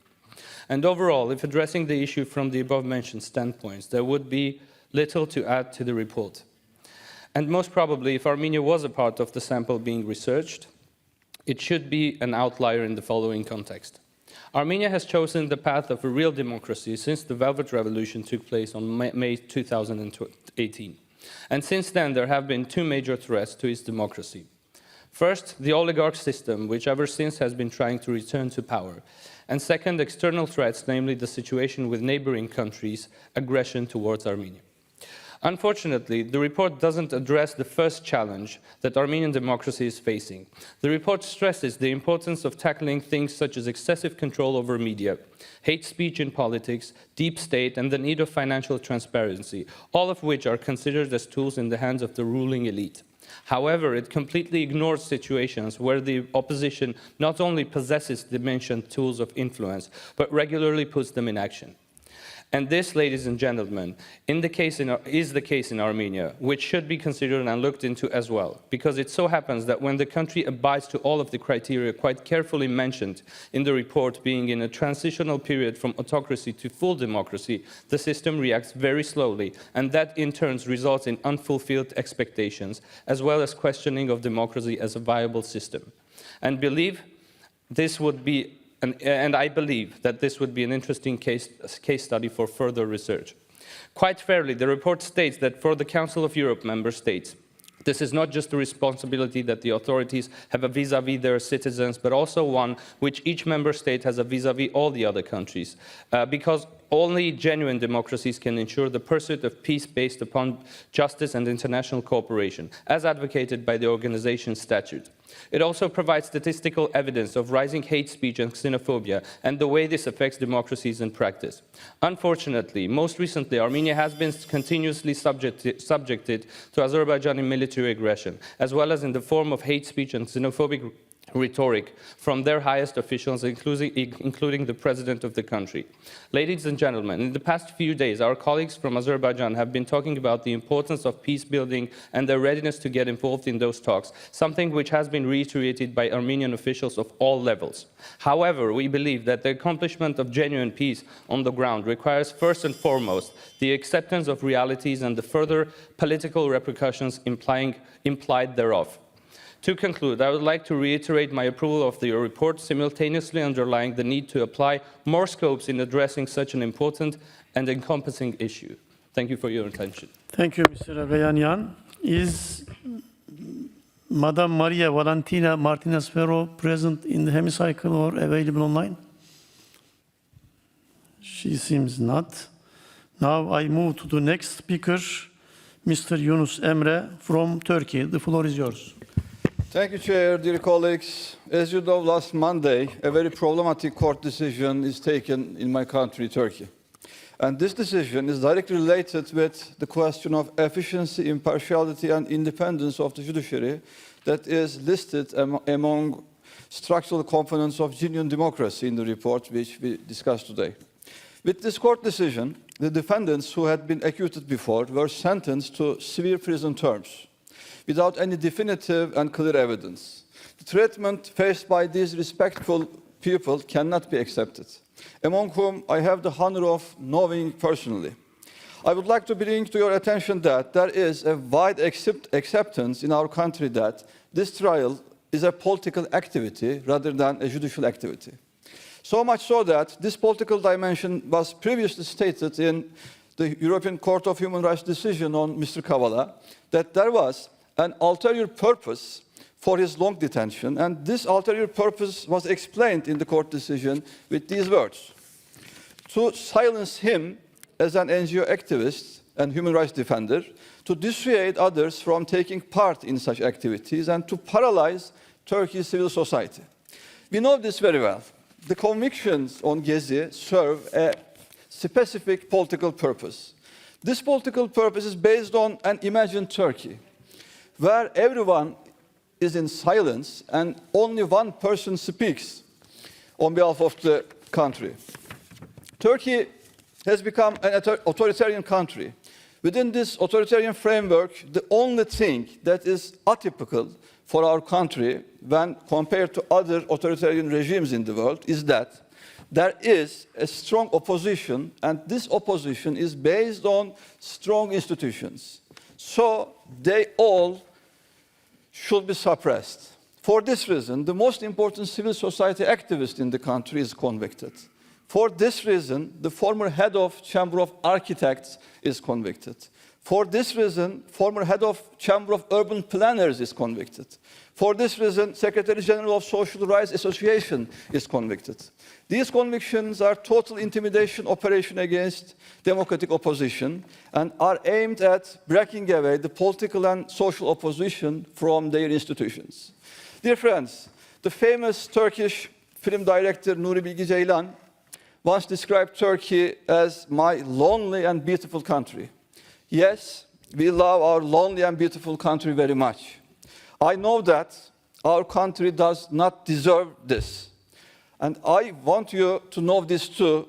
This unlawfulness is not accepted by the Turkish people. In the face of this unlawfulness, I would like to inform you that there are millions of people in Turkey who demand and struggle for democracy. Thank you. Thank you, Yunus Bey. Now the floor is for Mr. Kamal Jaferov from Azerbaijan. Not present? Okay. Now, I think an online speaker from Mexico, Mr. Hector Vasconcelos. Please request the floor.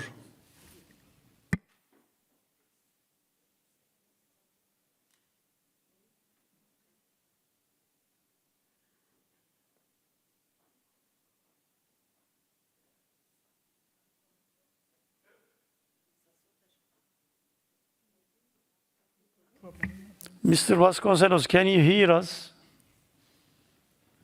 If so, please request the floor. Apparently, he is not connected. Okay, we can return if the technical problem is solved. Now I move to Madame Liliana Tanguy from France. I think she is in the hemicycle.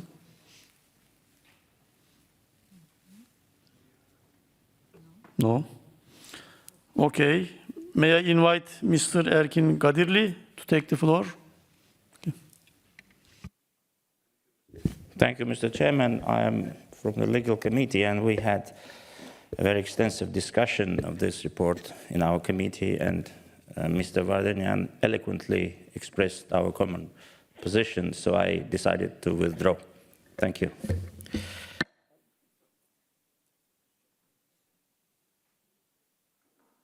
Erkin Bey, could you repeat? I missed. I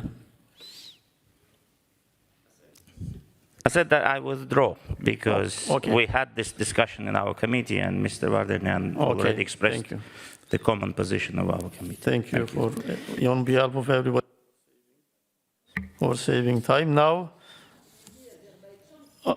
I move to Monsieur Claude Kern from France. Is he available in the hemicycle? Yes, sir. Merci, Monsieur le Président. Mes chers collègues, je voudrais commencer par féliciter notre collègue Marie-Christine Dalloz pour ce rapport qui vient rappeler combien notre organisation est attachée à la démocratie au service de nos concitoyens. À l'heure où la guerre est de nouveau une réalité en Europe, il est nécessaire de rappeler le rôle essentiel des démocraties pour la sauvegarde de la paix. Or, depuis plusieurs années, la démocratie semble reculer en Europe.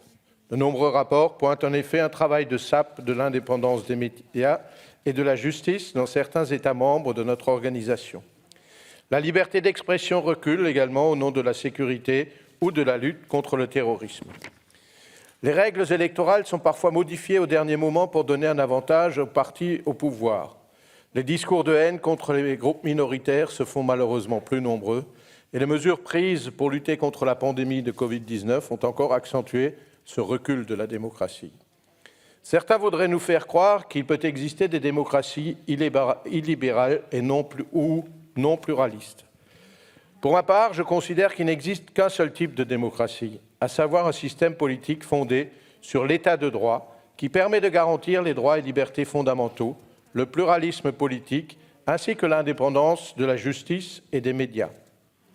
Pourtant, force est de constater que certains de nos concitoyens se déclarent peu satisfaits du fonctionnement des institutions démocratiques.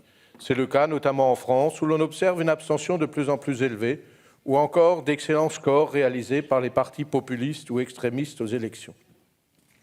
Le recul de la démocratie se fait lentement, mais sûrement. Et pour reprendre la formule de Sir Winston Churchill, en dépit des critiques que nous pouvons formuler ça ou là dans chacun de nos États, n'oublions jamais que la démocratie est le pire des systèmes à l'exclusion de tous les autres. À nous de savoir, en fonction de nos équilibres nationaux, l'améliorer dans l'intérêt des peuples. Mes chers collègues, nous nous devons d'agir dès à présent en tant que parlementaires au sein de nos États respectifs pour contrer certaines dérives. Nous devons par exemple nous opposer vigoureusement à tout texte de loi qui remettrait en cause l'indépendance de la justice ou la pluralité des médias. De même, les discours de haine doivent être dénoncés. Je voudrais rappeler ici que la démocratie n'est pas la dictature de la majorité et qu'elle implique une gouvernance respectueuse de l'opposition ainsi que des droits et libertés de chaque citoyen. Face à ce recul de la démocratie, le rôle du Conseil de l'Europe est également essentiel. Les travaux menés par la Commission de Venise et la Commission de suivi doivent nous permettre d'identifier les fragilités de nos démocraties et de proposer des solutions pour y remédier.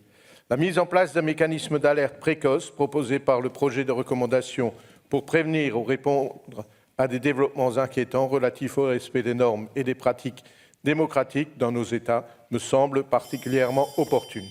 L'histoire nous enseigne que la vigilance doit être permanente, ne l'oublions jamais. Je voterai donc pour ce projet de résolution et ce projet de recommandation. Thank you, sir. Now let's try to connect Mr. Vasconcelos from Mexico, if he is available.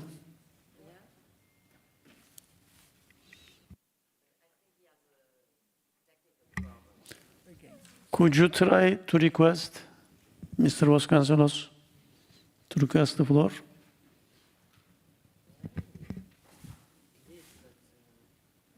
It doesn't work.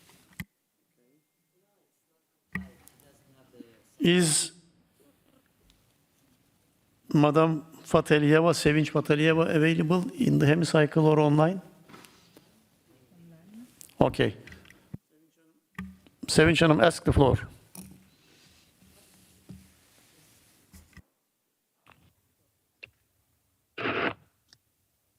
Mr. President, ladies and gentlemen, first of all, I would like to congratulate for the very important issue you're raising in this discussion.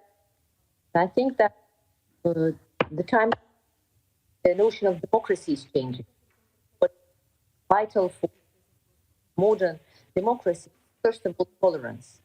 In society where individual rights and freedoms are recognized and protected, some amount of tolerance... Sevinç Hanım, one second. The sound is not good enough to be heard by interpreters. Could you approach the microphone or...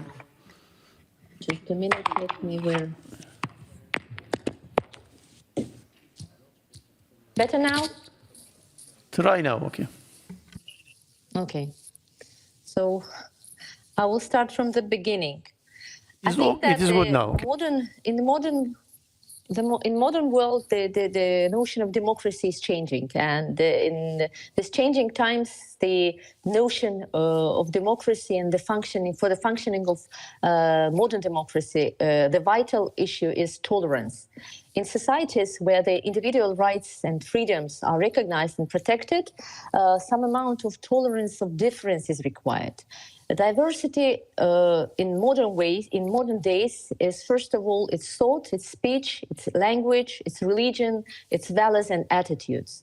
And in addition to the threats to democracy that were present before in many countries, new ones have been added. That is terrorism, that's migration, religious intolerance, extremism, xenophobia, Islamophobia, also ethnic separatism. And today, European democracy is under a great threat. Islamophobic tendencies are expanding in Europe, and this is the fact. And one of the reasons for the spread of this ideology is the spread of untrue and biased information by some media resources against Islam and Muslims. Unfortunately, sometimes public and political figures join these campaigns, and European institutions are indifferent to this issue. As a result, hatred against Muslims leads to their isolation from society, which in its turn leads to the emergence of the radical currents. In general, the way out of the national and religious conflict, I think, is to promote and encourage multiculturalism and tolerance. Recently, we can observe a very regretful picture. In some of the European countries, during the election campaigns, there is a very sad trend when during the election battles, nationalist-minded political parties and movements are gaining significant success, which build their election campaigns preciously on criticism of the policies of the current authorities toward Muslims, representative of national minorities and immigrants. This is a rather sad trend, and these parties are gaining strength, becoming the leading opposition parties in a number of states. And here I cannot but mention my country, Azerbaijan, a member of the Council of Europe for many years.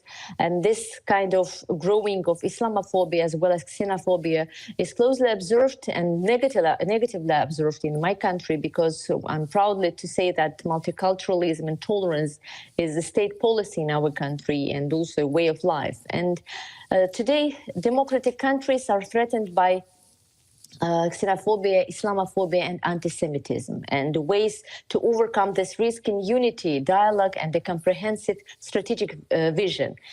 We have to combat raising inequalities and strengthen anti-discrimination and equality policies in Europe, including combating the rise of xenophobia, anti-Semitism, Islamophobia, Christianophobia, hate speech, and populism. Our democracies are at risk in the face of these threats. Attacks on place of worship are becoming commonplace, and we can only solve these problems through unity, openness, dialogue, and a comprehensive strategic vision. And I think that the principle of the indivisibility of common security should be taken as a basis. For democratic development, it's necessary to form a unified approach to security problems that give rise to the threats to the system of democratic values. Thank you. Thank you, Sevinç Hanım. Now, may I give the floor to Madam Yulia Ovchinyokova from Ukraine. Sorry for... Mexico is connected. Okay. Let's move to Mexico, to Mr. Vasconcelos online. Okay. Oui, mesdames et messieurs, vous m'écoutez? Yes, we can hear you and see you very well. Bon, ça me fait plaisir d'être parmi vous de nouveau, même si c'est à la distance. En México estamos muy conscientes de los riesgos y los peligros que acechan a las democracias alrededor del mundo. Sabemos de la decepción que las fallas de algunos sistemas democráticos han provocado en determinados sectores de la población y conocemos el ascenso de corrientes antidemocráticas y autoritarias en diversos países de Europa. Además, la actual crisis en Ucrania presenta nuevos y profundos retos a la supervivencia del concepto de democracia. Este conflicto, con sus inmensas repercusiones para el mundo entero, también repercutirá en el papel que las fuerzas democráticas jugarán en los años por venir. Pero hoy quiero referirme a un aspecto que me parece esencial si es que los sistemas democráticos han de sobrevivir a lo largo del siglo XXI. Me refiero a la concentración del ingreso que se presenta en el mundo entero como consecuencia, quizá no deseada, pero inevitable, del sistema de libre mercado. Sé bien que si alguna región del mundo ha combatido dicha concentración con éxito, esa región es Europa, y en particular los países del occidente europeo. Pero visto globalmente, es un hecho que en el planeta, particularmente en los países menos desarrollados, aunque también en los Estados Unidos de Norteamérica, la desigualdad social derivada de dicha concentración del ingreso es un factor que atenta de manera determinante en contra de cualquier sistema genuinamente democrático. Como sabemos, la riqueza mundial está concentrada en menos del 1% de la población global. Ese 1% posee 38% de la riqueza mundial, mientras que el 50% más pobre de la población del planeta es solo dueña de 2% de la riqueza. No puede hablarse de democracia verdadera con tan injusto reparto de la riqueza. No puede haber democracia si las grandes mayorías del planeta carecen de sistemas educativos de calidad, de servicios médicos esenciales, por ejemplo, elementos estos sin los cuales nadie puede ejercer realmente sus derechos políticos. Para preservar la democracia es menester abordar seriamente el problema de la concentración del ingreso en el planeta. Muchas gracias, señores y señoras. Thank you, Mr. Vasconcelos, for participating from Mexico. Should I understand there is a point of order from Mr. Keridis? If so, the floor is yours. Okay. Just 1 minute. Mr. Chair. Maximum. Yes, I will be very, very brief. I don't want to take attention or time from the very, very valuable debate that we have here and the very valuable report. But I want to clarify something. I was accused wrongly, I think, of something. I had no intention, obviously, of offending you as our chair. And I would never have thought of doing that. But let me say this. I did not speak as a Greek representative in our assembly. I spoke as the representative of EPP, the largest family in our midst, the political family, and I tried to be as discreet as possible vis-à-vis Turkey, although there were very many Turkish colleagues who referred to the Osman Kavala case, precisely because I spoke as representative of EPP. Now, I was discreet, but let me assure you, and assure my esteemed Turkish colleague that I will be less discreet next time if I'm provoked. Thank you. Thank you, Mr. Chairman. Okay, now let's move to next speaker. Is Madam Yulia on the hemicycle or online available? Yeah, please. Dear Mr. Chair, dear Rapporteur, dear colleagues. So the report we are discussing today is fundamental for the Council of Europe, for the Assembly of the Democratic States in Europe, and of course for our country, for Ukraine, which is protected, democracy and peace at the cost of hundreds of lives, thousands of suffering and millions displaced. I am an example of personhood twice displaced person. I'm Ukrainian, I'm a woman, and I absolutely understand the price is extremely very high. Democracy should not be taken for granted. It should be fought for. These words President of Ukraine, Volodymyr Zelensky, addressed to the United States Congress a year ago. Today, Ukrainians are literally doing that. They are bravely fighting for their sovereignty as a democratic state, for the rights and freedoms of the democratic society.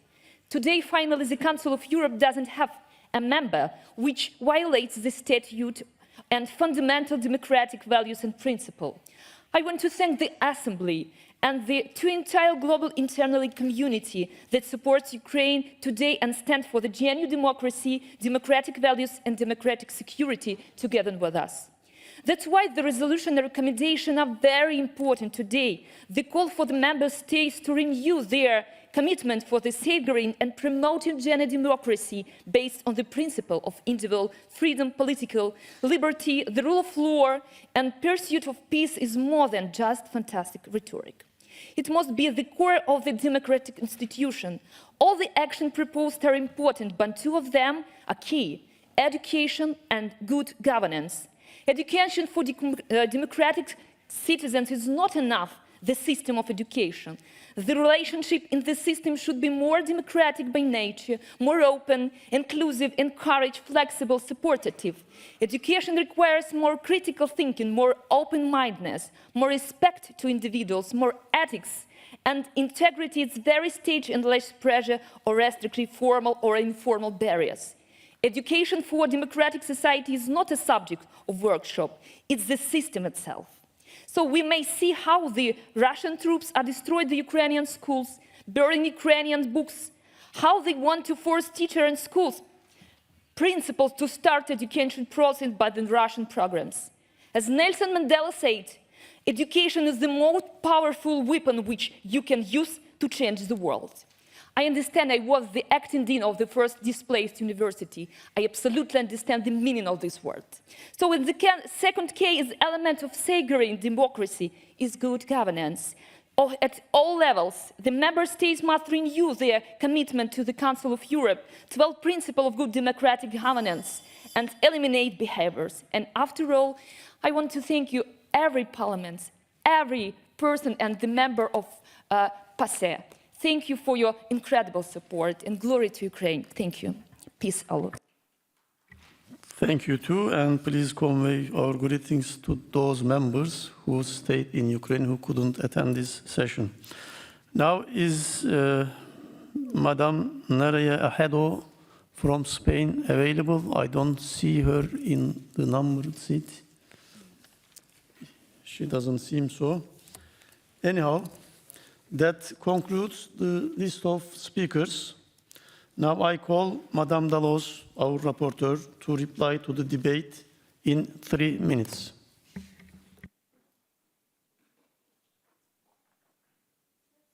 Merci, Monsieur le Président. Je voudrais remercier toutes celles et tous ceux qui se sont exprimés sur ce sujet. Alors, j'ai entendu des félicitations et je suis très sensible à vos remarques positives. J'ai aussi entendu des remarques constructives, des remarques qui tentaient à améliorer la portée de cette proposition de résolution et de rapport. Je crois qu'il faut, en la matière, être très attentif.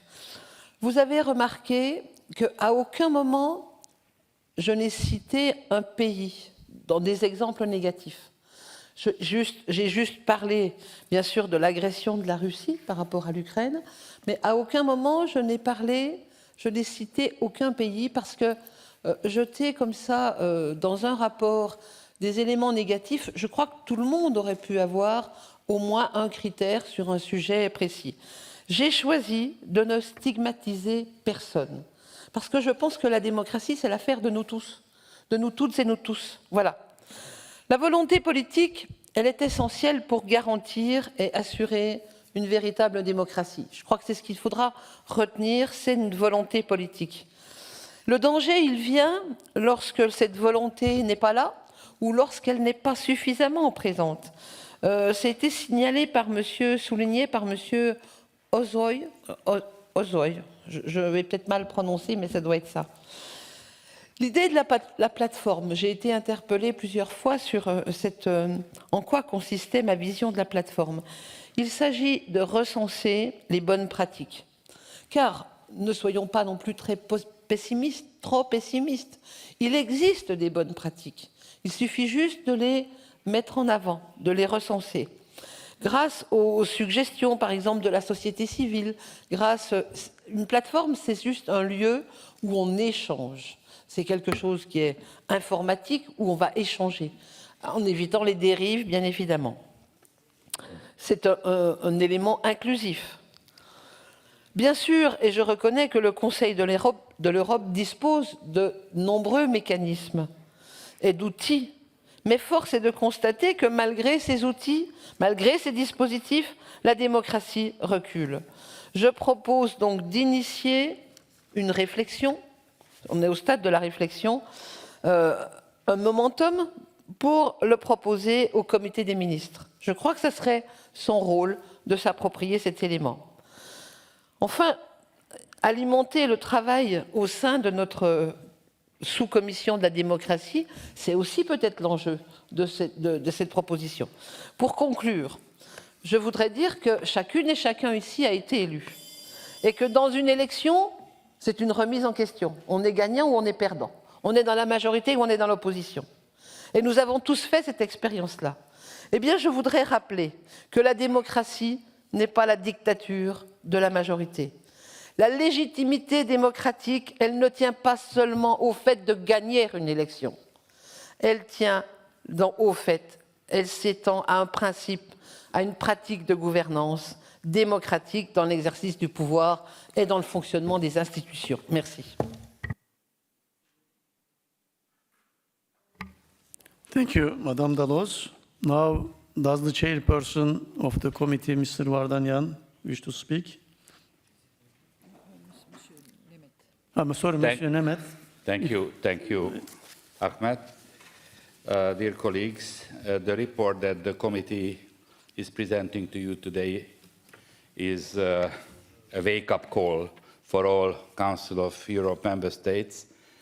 It is a wake-up call to say that we have to do more, a lot more, to realize genuine democracy in Europe and realize a much more active participation of our citizens.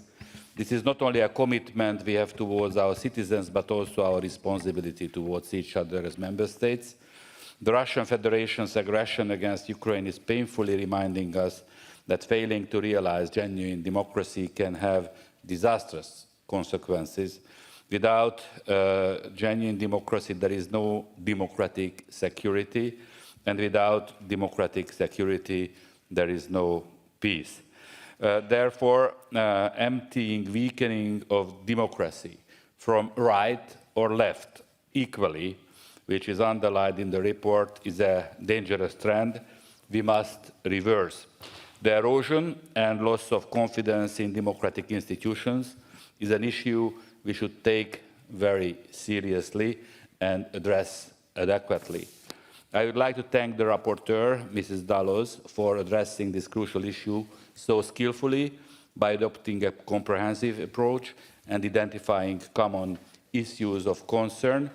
The Council of Europe, as she said, is not a place to stigmatize or educate member states, but a place to find common solutions to common challenges. And I'm very glad that most of our members could respect this principle throughout this discussion we have been participating. The committee fully supported her approach and adopted unanimously the draft resolution and the draft recommendation, which you have in front of you. Mrs. Dalloz, and under her lead, the committee has devoted a great deal of energy to this report, including a very interesting hearing, as well as an exchange of views with the President of the Venice Commission, where we discussed trends, challenges, and opportunities for democracy. Indeed, democracy is challenged internally, externally, but it has, we believe, the necessary resilience, flexibility, and security awareness to deal successfully with these challenges while remaining committed to respect for individual freedoms and the rule of law. It also has the resilience and flexibility to deal with citizens' needs and expectations. Genuine democracy without adjectives is the only way forward.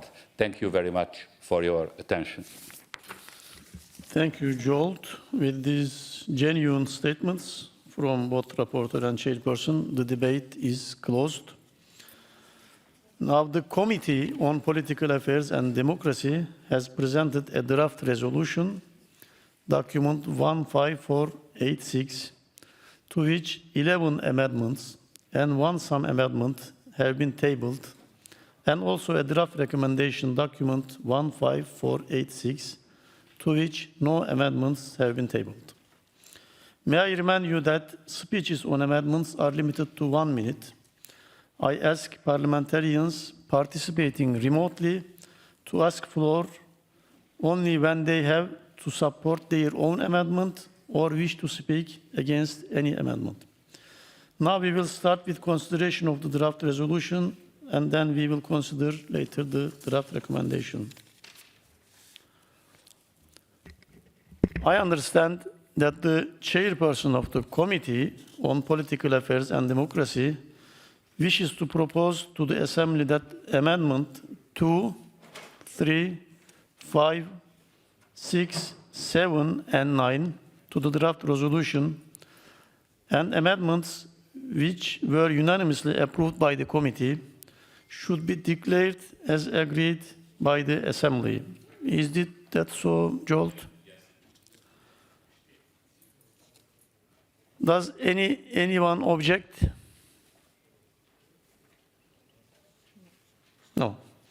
As there is no objection, I declare that amendments 2, 3, 5, 6, 7, and 9 to the draft resolution have been agreed unanimously.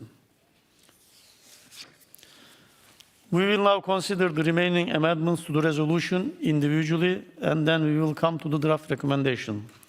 The amendments will be taken in the order in which they appear in the compendium. Starting with amendment number 1. May I call Mr. Vladimir Vardanyan now to support amendment number 1 on behalf of the Committee on Legal Affairs and Human Rights in 1 minute. Thank you, Mr. Chair. On behalf of the committee, I would like to propose the following amendment. The committee proposed to refer to other human rights in paragraph 2, together with the principles of individual freedom, political liberty, and the rule of law. This was an initial proposal of the member of the committee, Mr. Katrougalos, and we are deemed this proposal as the possibility of considering the statute of our organization as a living instrument which also intended to protect other human rights. Thank you. Thank you. Does anyone wish to speak against amendment number 1? Yes. Oui, Monsieur le Président, je voudrais m'exprimer contre, car il me semble que si nous adoptons cet amendement, nous changeons effectivement les termes des statuts de notre institution qui sont repris dans ce paragraphe. Thank you. Now, may I ask the opinion of the committee? The committee is in favor. Okay, the committee is in favor of the amendment. Now, I shall now put the amendment to the vote. The vote in the hemicycle and via remote voting is now open.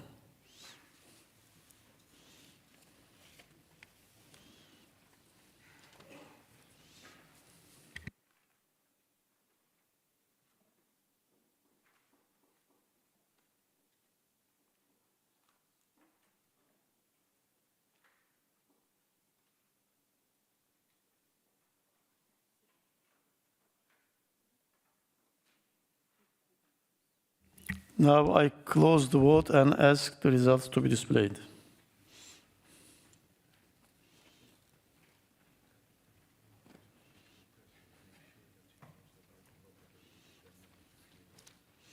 So with 52 in favor, 6 against, 5 abstention, the amendment is carried.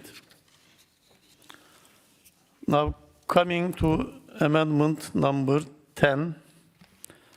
I think there is a sub-amendment number 1.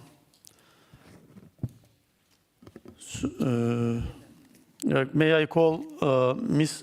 Eber to support amendment number 1 in 1 minute? No, I am. Thank you, dear colleagues. Amendment number 10 reiterates or underlines the importance of member states from refraining the use of force or the threat of force in resolving both internal and international conflicts. It seems might be obvious, but needs to be underlined often. Can't be often enough underlined. Thank you.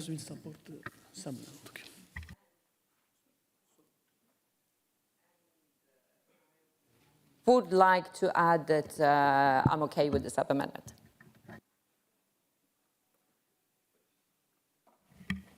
Okay, now, who will support the sub-amendment? Madame Dallos? Oui, l'idée c'était de simplifier simplement la phrase. C'est uniquement de la sémantique, ce sous-amendement.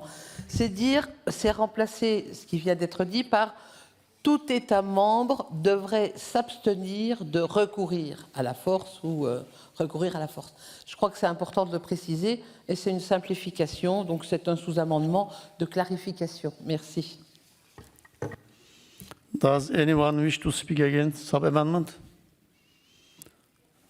And we heard that the mover of the main amendment is in favor of sub-amendment. Then what is the opinion of the committee on sub-amendment? The committee is in favor as sub-amended. Okay, now I put the sub-amendment first to the vote. The committee and the mover of the main amendment is in favor. Please vote.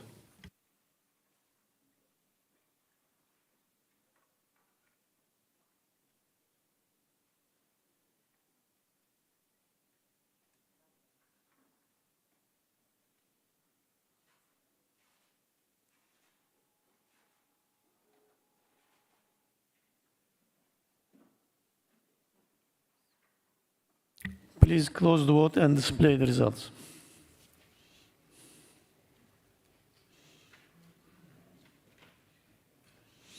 Okay, with these results, 68 in favor, 0 against, 2 abstention.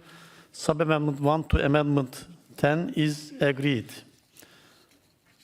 Now we return to the main amendment, amendment number 10. Does anyone wish to speak against this amendment 10 as sub-amended? There is no objection, I think. What is the opinion of the committee? Committee is in favor.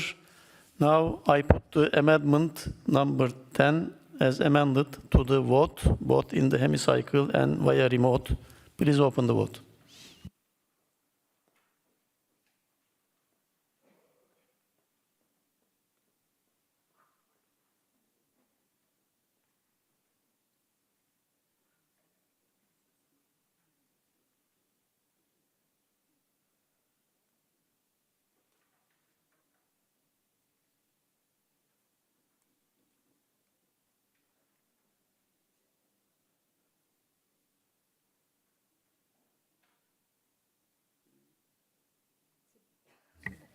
I close the vote, waiting for the results.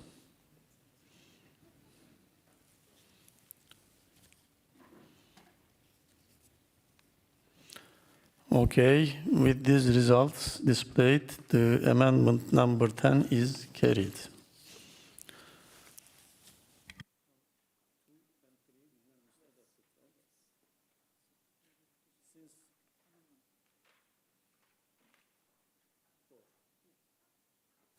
Now we are in Amendment 4. I call Mr. Vardanyan to support Amendment 4 on behalf of the Committee on Legal Affairs and Human Rights in 1 minute. Thank you, Mr. Chair. This is a purely linguistic amendment, actually. The committee proposed in the paragraph 6 replace the phrase is hateful of with the word understand. This is, as I mentioned, purely linguistic and only in English to reflect better to the original word in French, sensible or critique, which also was initial proposal by the member of the committee, Mr. Katrougalos. Since I'm not a native speaker, it's very complicated to answer what is the precise translation, but the majority of our committee voted in favor of this amendment. Thank you. Does anyone wish to speak against this amendment? No. And the opinion of the committee, please. The committee is against the amendment. Thank you. The committee is against the amendment number 4. Now I put the amendment to the vote, both in the hemicycle and via remote voting. Please open the vote.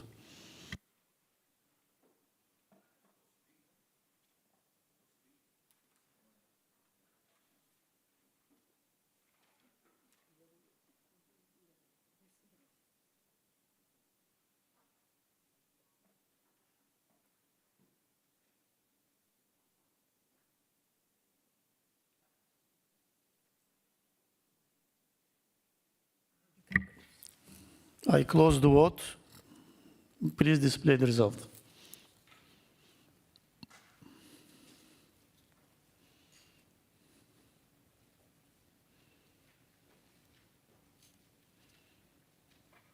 Then amendment is rejected. Now moving to amendment 11, I call Madam Eberg to support the amendment 11 in 1 minute. And Ms. Engblom will, Engblom? yes, Okay. will speak for it Sorry. instead. Now, this might need, I'm a bit surprised that it wasn't carried because it underlines the fundamental importance of a country's constitution, and the importance of refraining from misuse of a country's constitution.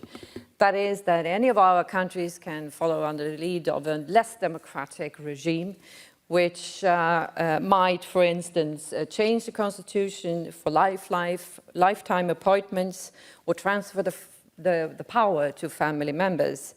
This should be heavily criticized.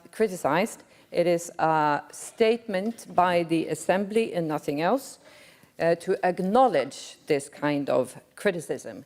Now, the apparent most recent example for misuse of this sort is Russia. Thank you. Thank you. Does anyone wish to speak against amendment 11? Madame Rapporteur. Oui, merci, Monsieur le Président.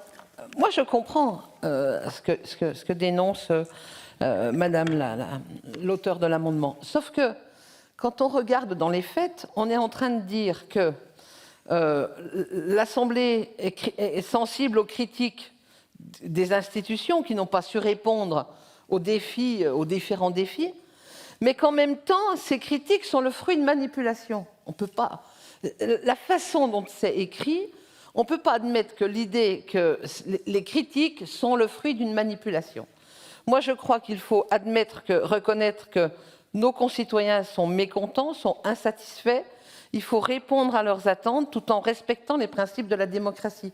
Mais attention, je pense que cet amendement peut avoir une interprétation dangereuse. Voilà. Donc, en défaveur. Opinion of the committee, please. The committee is against. So, rapporteur is against, committee is against. I now put the amendment 11 to the vote. The vote in the hemicycle and via remote voting is open.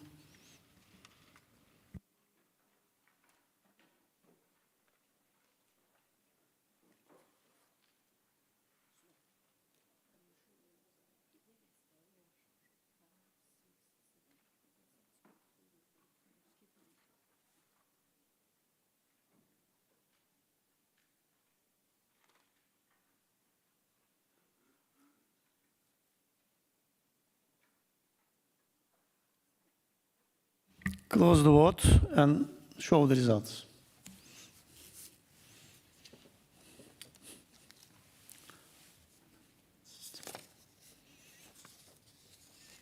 Okay, with this result, the amendment is rejected.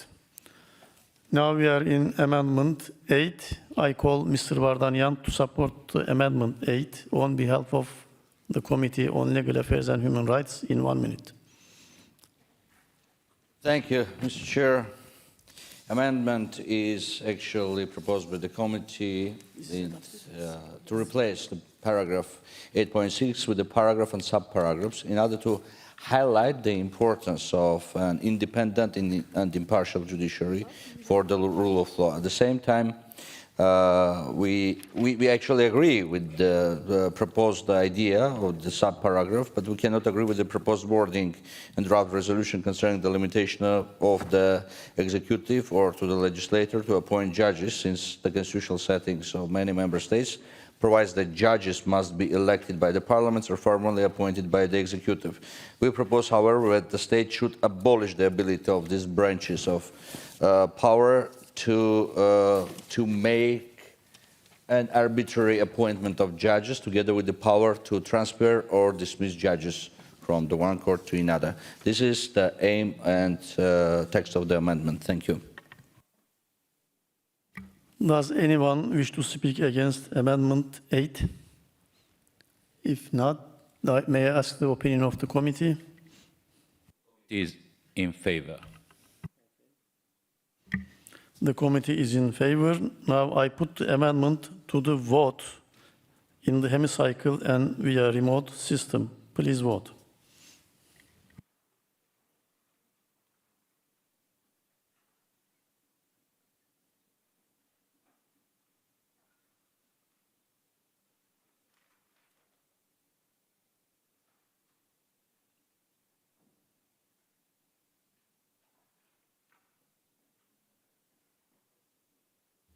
The vote is closed, waiting for the results.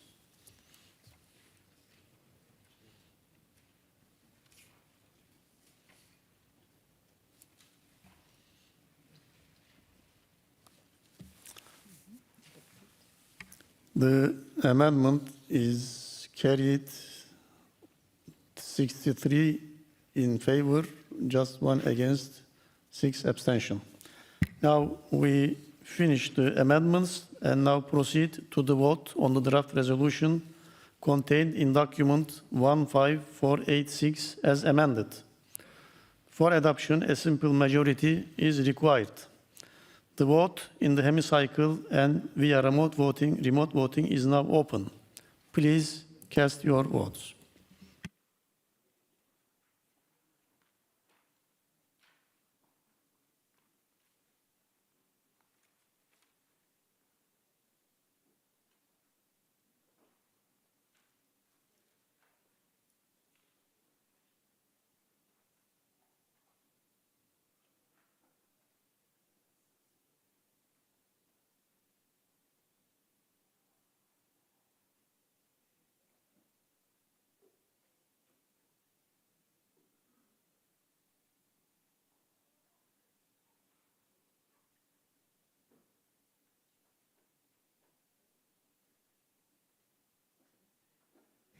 Now I close the vote and ask the results.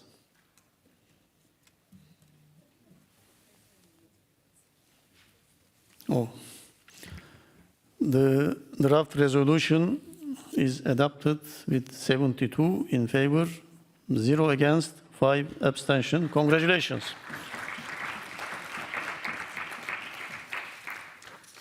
Now we will proceed to vote on the draft recommendation contained in document 15486. As we mentioned at the beginning, there is no amendment.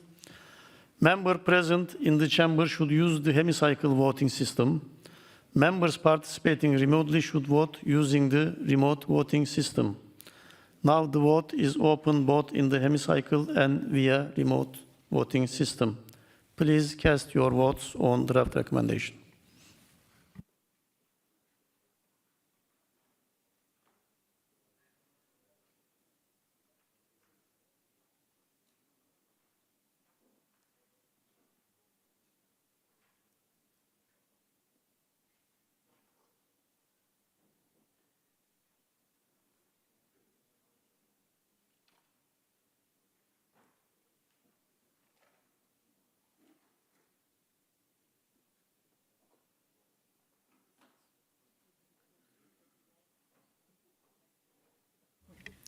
I close the vote and request the results.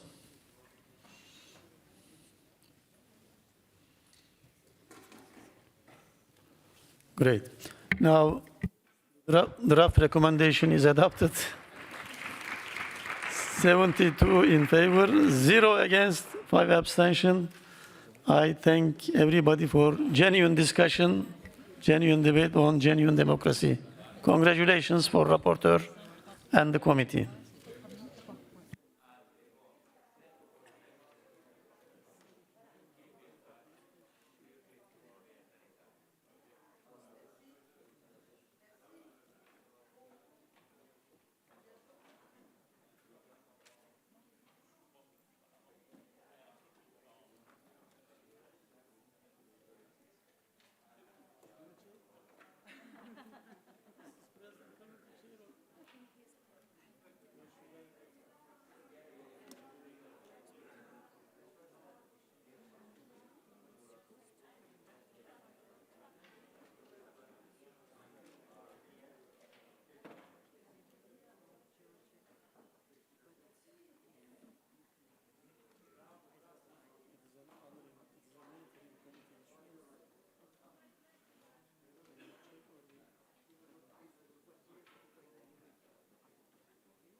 Did arrive, but I saw that I was represented well, Ahmed, here. Oh, really? Did things go well? The atmosphere is not that bad this time. Let's see.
The next item of business on this afternoon's agenda is the debate on the report titled The Honoring of Obligations and Commitments in Georgia, which you find in document 15497, which will be presented by Mrs. Titus Latian and Monsieur Claude Kern of the Committee on Political Affairs and Democracy.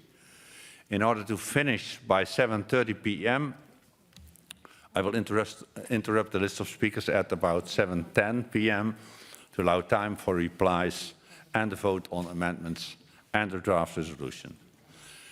We will begin with Mr. Titus Latian and Monsieur Claude Kern, and they will have 5 minutes each. I understand that this has been agreed, and then they will have a further 3 minutes each to reply at the end of the debate. If we can agree on that, then I first call Mr. Kolatian to start the debate. Titus, you have the floor.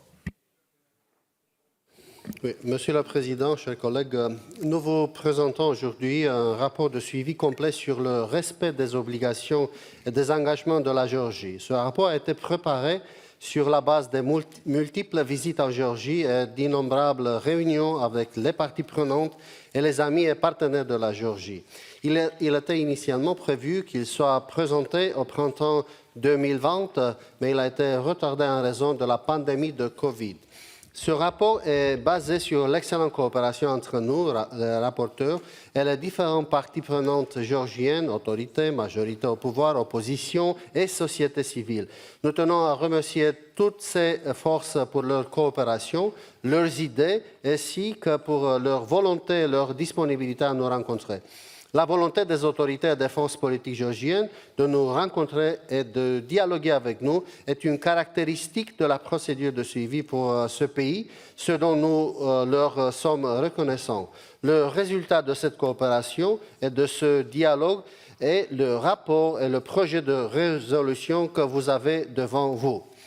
Mr. President, colleagues, Georgia has continued to make marked progress in honoring its obligations and commitments to the Council of Europe during the reporting period, continuing a tradition that was also noted in previous reports.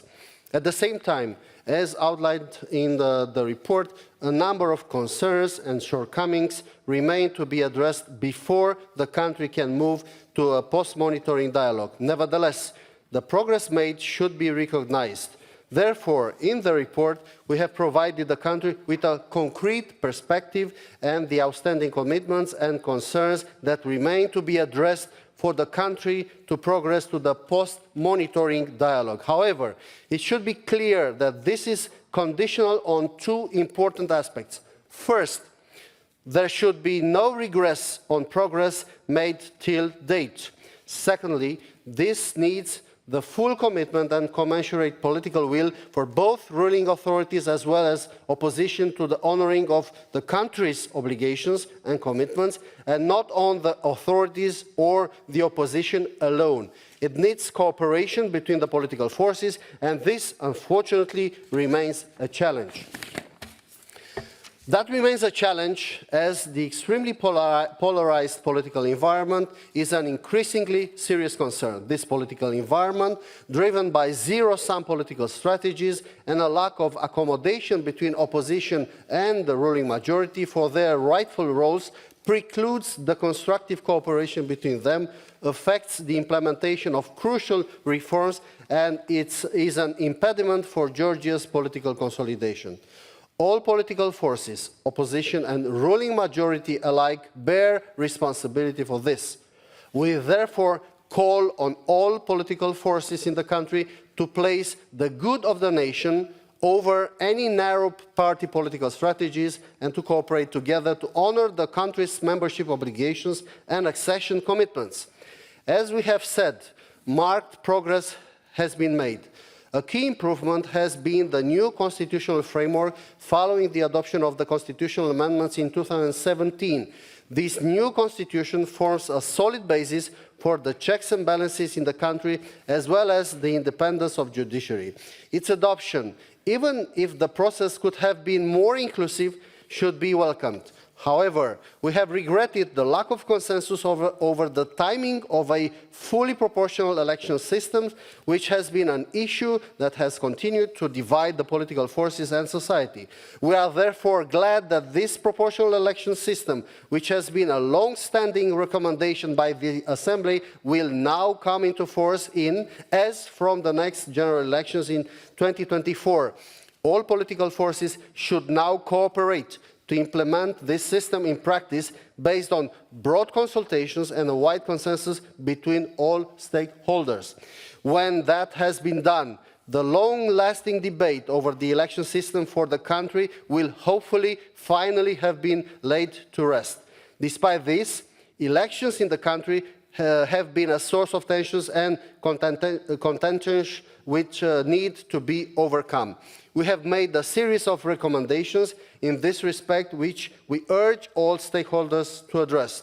The reform of the judiciary has been a priority for the authorities, and much has been achieved in the 4 waves of reforms that have been implemented. However, a number of concerns remain that affect the genuine independence and impartiality of the judiciary, leading to allegations of instrumentalization of the justice system and affecting the public trust in this important institution. We therefore recommend the authorities organize a truly independent evaluation with the participation of the Council of Europe and other international partners of the first 4 phases of judicial reforms, taking stock on the progress made, but also identifying areas where future action is necessary. In this respect, we wish to highlight the need for further reform of the High Council of Justice, whose function is widely seen as an obstacle to the independence and impartiality of the justice system. Our specific recommendation to move the appointment of court presidents from the High Council of Justice to an election by their peers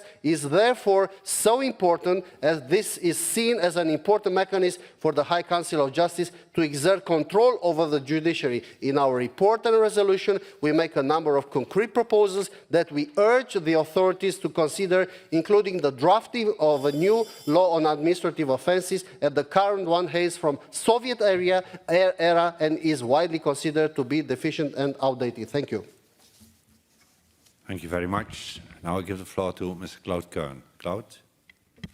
Merci, Monsieur le Président. La Géorgie est largement considérée comme un exemple pour la région en ce qui concerne la liberté d'expression et la liberté des médias. Cette situation s'est améliorée grâce à l'abaissement des obstacles à l'entrée sur le marché des médias, ce qui a favorisé son pluralisme, même si malheureusement l'environnement médiatique reflète le climat politique extrêmement polarisé du pays, comme en témoignent le ton et la rhétorique dure et litigieux de certains d'entre eux. Nous avons également noté que certaines actions des autorités ont eu un impact négatif sur ce pluralisme et nous encourageons donc les autorités à considérer et à pondérer les effets possibles sur le pluralisme et la liberté des médias de toutes les actions et politiques qui affectent l'environnement médiatique. À cet égard, nous avons appelé au renforcement de l'indépendance et de l'impartialité de la Commission nationale géorgienne des communications et des radiodiffuseurs publics, ainsi qu'à l'élaboration d'un cadre juridique et réglementaire complet et adéquat pour lutter contre les discours de haine. Dans ce contexte, nous souhaitons également souligner notre préoccupation face à l'intolérance croissante et aux actes violents à l'encontre des membres de la communauté LGBTI en Géorgie. En dépit de quelques progrès récents, les autorités n'ont pas encore réagi de manière satisfaisante à ces actions et des signaux clairs doivent être envoyés pour indiquer qu'il ne peut y avoir d'impunité pour des actes aussi méprisables, y compris pour ceux qui incitent et encouragent ces actions odieuses. Cette question a également été mise en évidence dans le récent rapport de la Commission de l'égalité, dont nous partageons d'ailleurs pleinement les conclusions. Il reste encore 2 engagements formels liés à l'adhésion à un traité, à savoir le rapatriement de la population mesquette déportée, ainsi que la signature et la ratification de la Charte des langues régionales et minoritaires. En ce qui concerne la question mesquette, de nombreux progrès ont été réalisés, même si, pour plusieurs raisons, dont beaucoup échappent à la compétence des autorités géorgiennes, le nombre réel de familles rapatriées est encore faible. Nous suggérons donc que, si les autorités s'engagent formellement à procéder à une évaluation complète du cadre et de la stratégie de rapatriement, l'Assemblée considère cet engagement comme clos. En ce qui concerne la Charte des langues, nous comprenons qu'il s'agit d'une question sensible, mais nous exhortons les autorités et toutes les forces politiques du pays à signer et à ratifier cette charte dès que possible, d'autant plus que la plupart des politiques et du cadre juridique de la Géorgie sont déjà conformes à la charte. Nous avons reçu des signaux positifs de la part des autorités et de l'opposition et nous espérons que cela débouchera sur des résultats concrets. Enfin, la Géorgie dispose d'un certain nombre d'organismes indépendants qui remplissent une importante fonction de surveillance et constituent un élément indispensable du système de contrôle et d'équilibre du pays. Malheureusement, les rapports établis par ces institutions dans le cadre de leurs missions constitutionnelles sont souvent mal compris ou interprétés comme des activités d'opposition, ce qui entraîne des relations de plus en plus acrimonieuses avec les membres de la majorité au pouvoir, voire des attaques de leur part, et a même conduit à la décision inattendue et controversée de supprimer le service d'inspection de l'État le 24 décembre de l'année dernière. À cet égard, nous tenons à souligner le rôle important joué par l'actuel défenseur public géorgien et la manière dont il s'acquitte de ses tâches. Nous regrettons toute action visant à saper ou à entraver le travail de cette importante institution et nous demandons instantanément à toutes les forces politiques de veiller à ce que son successeur, car son mandat expire bientôt, soit nommé de manière non partisane sur la base du consensus et du soutien les plus larges possibles au sein de la société géorgienne, comme cela a été le cas lors de la nomination de l'actuelle médiatrice. Monsieur le Président, nous aimerions terminer notre intervention en répétant ce que nous avons dit au début de celle-ci. Malgré un certain nombre de préoccupations et d'insuffisances, dont certaines sont graves, la Géorgie a continué à faire des progrès marqués et constants dans le respect de ses engagements d'adhésion et de ses obligations de membre. Tout en recommandant la poursuite de la procédure de suivi à l'heure actuelle, nous estimons également que le pays devrait bénéficier d'une perspective claire pour entamer un dialogue post-suivi. Dans notre projet de résolution et le rapport qui l'accompagne, nous avons dressé une liste de recommandations concrètes qui devraient être mises en œuvre pour que cela se produise. Et nous espérons que cela sera le cas dans un avenir proche. Merci. Merci à vous, Claude, et à vous, Titus, pour vos présentations et aussi pour votre bon travail à l'égard de notre État membre, Géorgie. Maintenant, j'ouvre le débat et le prochain orateur est M. André Hunko de l'Allemagne au nom du groupe de gauche Unie européen. André, ja, you have the floor online. Vielen Dank, Herr Präsident. Vielen Dank auch an die beiden Berichterstatter, Titus Corletan und Claude Kern. Ich will vielleicht vorneweg sagen, dass ich den Bericht ausgewogen finde und dass er auch die richtigen Ausrichtungen und Empfehlungen enthält.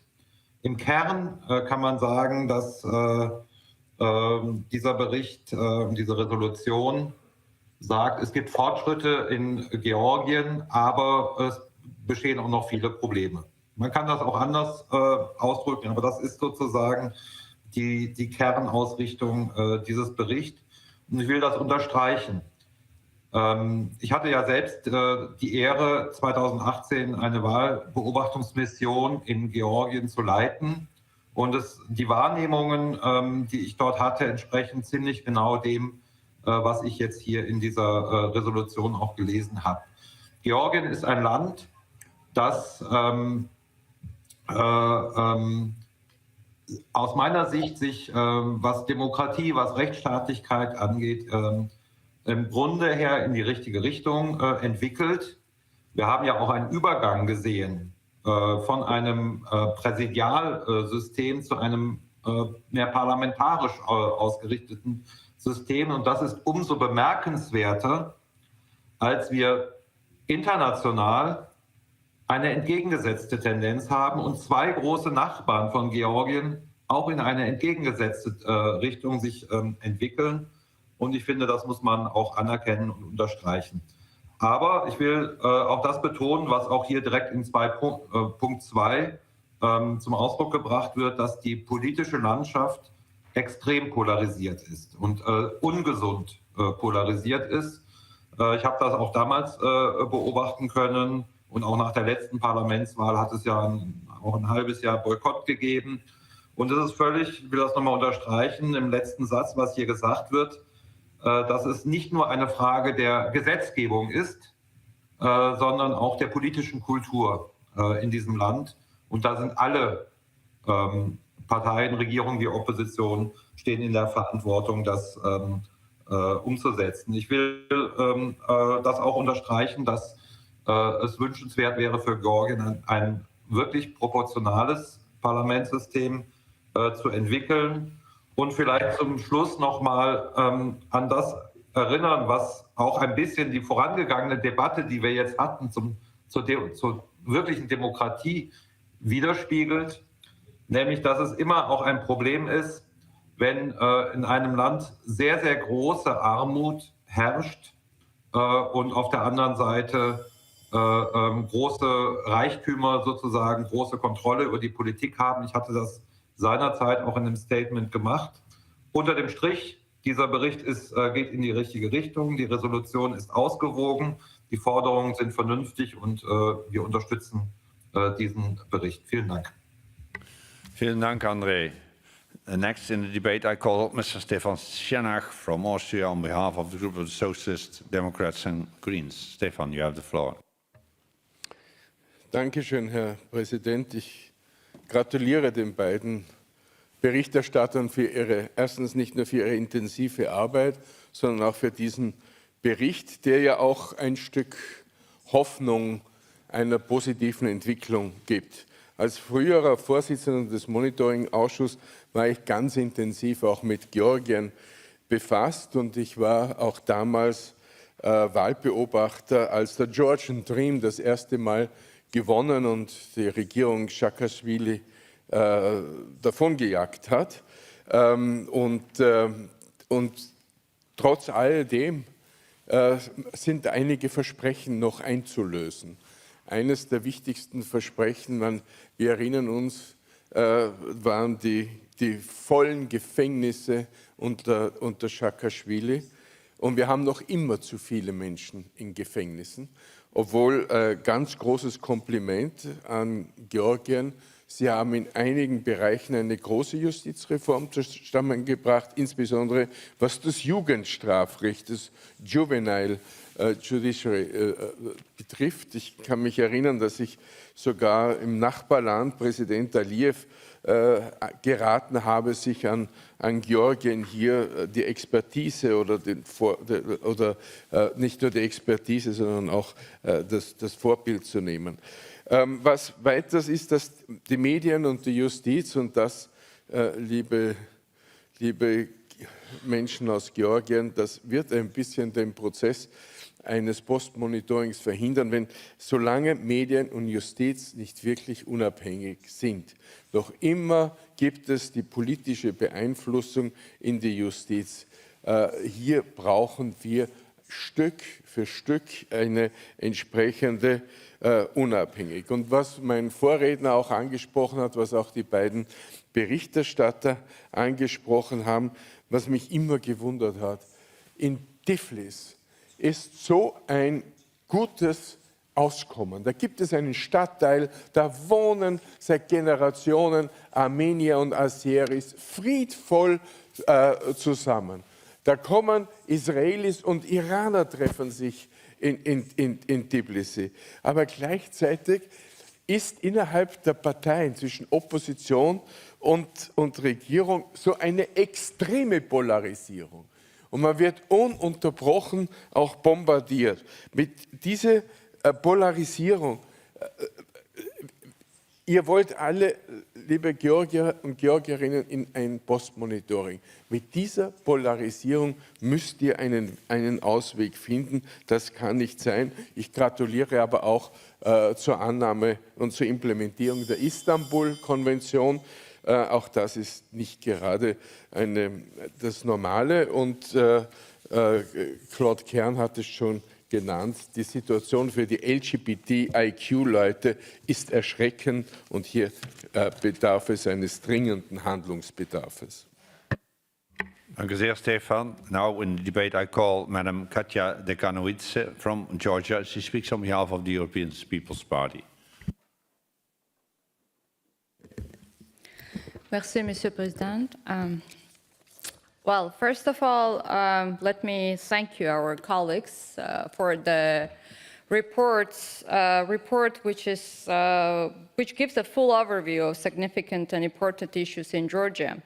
And as we understand, and my colleagues definitely know, is that the Georgians share the values and aspirations we all represent in this noble organization, and the Georgian public have made their Euro-Atlantic ambitions abundantly clear. But also we have to remember that the 20% of Georgian territory is occupied, and Georgian citizens on the occupied territories face humanitarian crisis daily basis. Russian government strategy for Georgia's destabilization and dysfunctional political climate mirrored with obstacles for Georgian public to achieve the fully functional democracy. And this is for years. And actually, when we're talking about the polarization, I totally agree with my colleagues that there is extreme polarization. But also, I have to underline the several issues, and here I made my speech prepared, but I want to just give these words expression that if you want to decrease the polarization, so we can't keep former presidents in the prison. We can't keep political imprisonment in Georgia, and we can't have oligarchy system shadow Georgian territory and Georgian country. Actually, Mikhail Saakashvili, who had been warning the world in 2008 that here will be the huge threat for Ukraine and for Europe, right now he's in prison.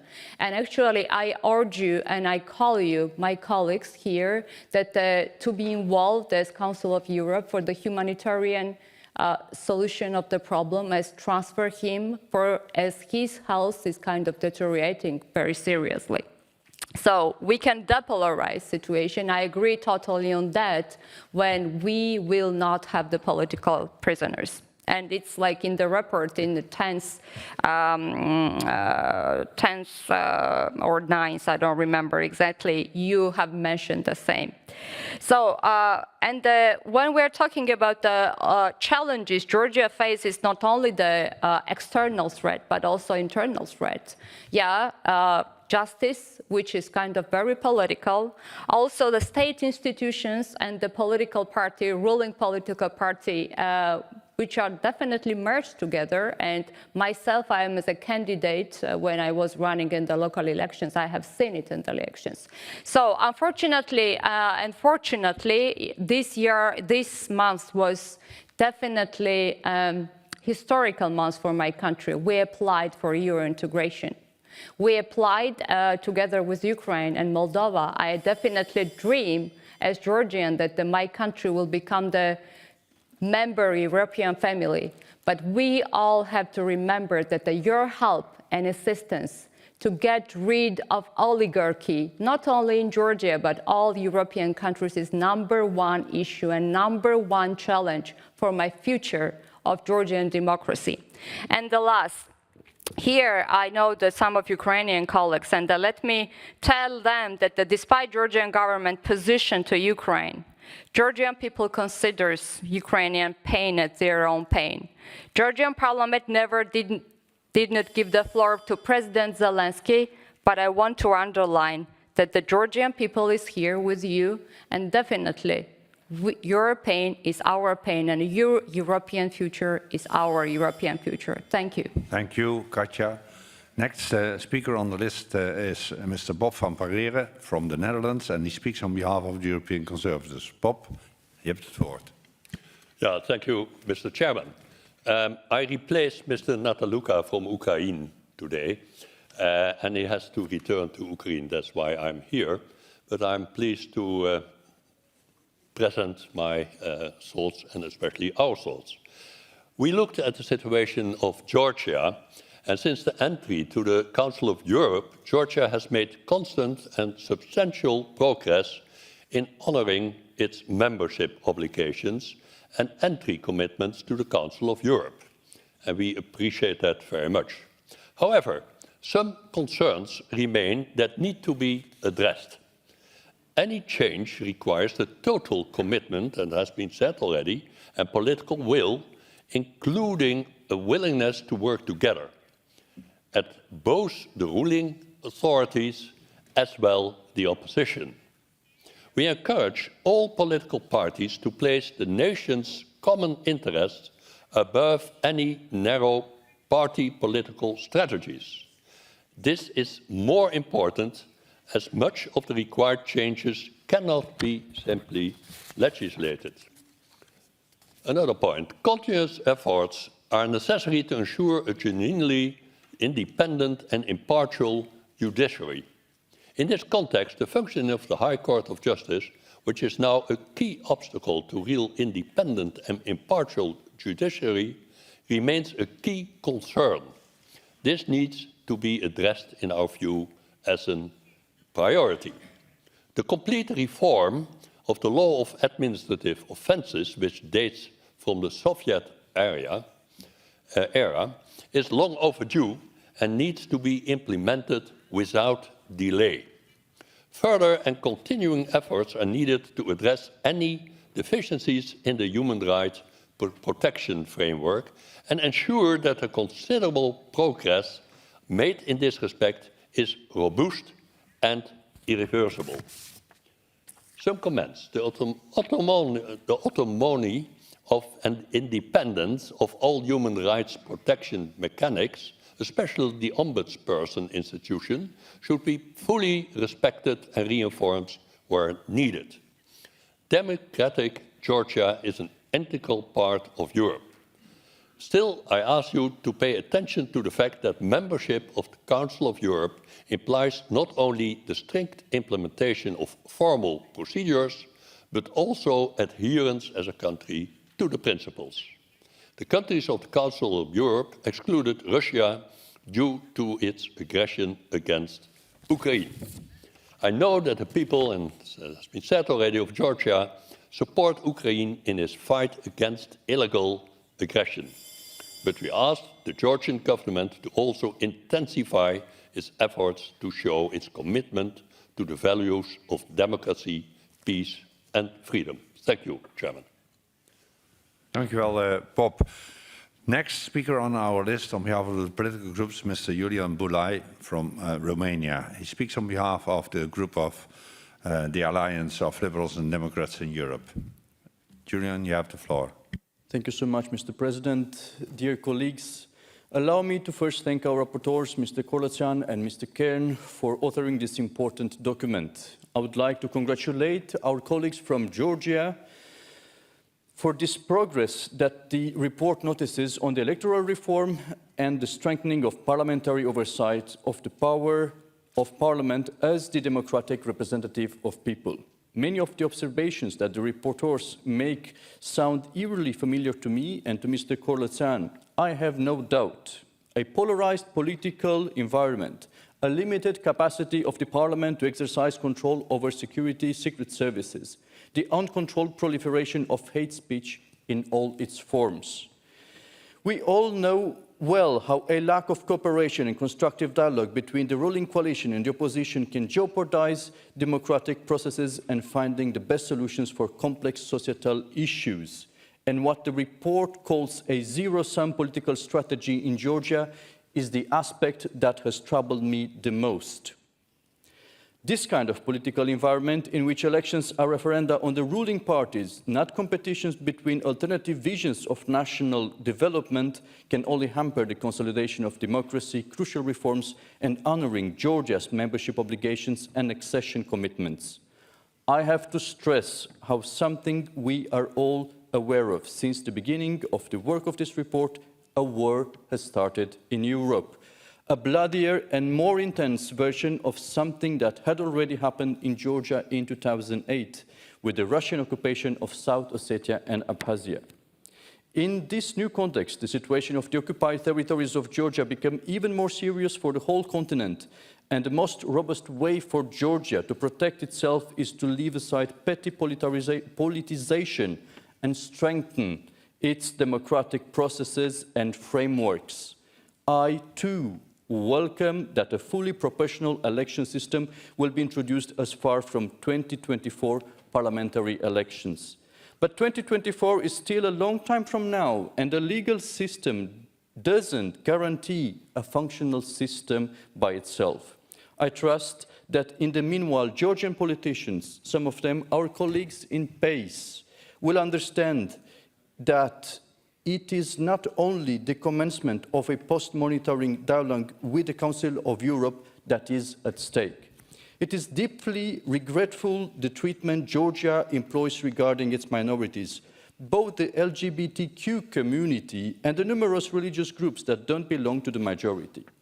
I cannot stress enough how we condemn the repression and violence towards these minorities in Georgia. A real democratic progress in the country should mean not only the collaboration between political majority and opposition, but also a radical change in the status of LGBTQ and religious minorities, a change of attitude and level of institutional tolerance, and a change in the legislation, allowing for the full recognition of their rights and freedoms. We are here to help and support this progress under the condition of a full respect for human rights and minority rights in Georgia. Thank you. Thank you, Julian. Now we continue with the list of speakers. First in the debate, I call Madam Tamar Taliashvili from Georgia. Tamar, you have the floor.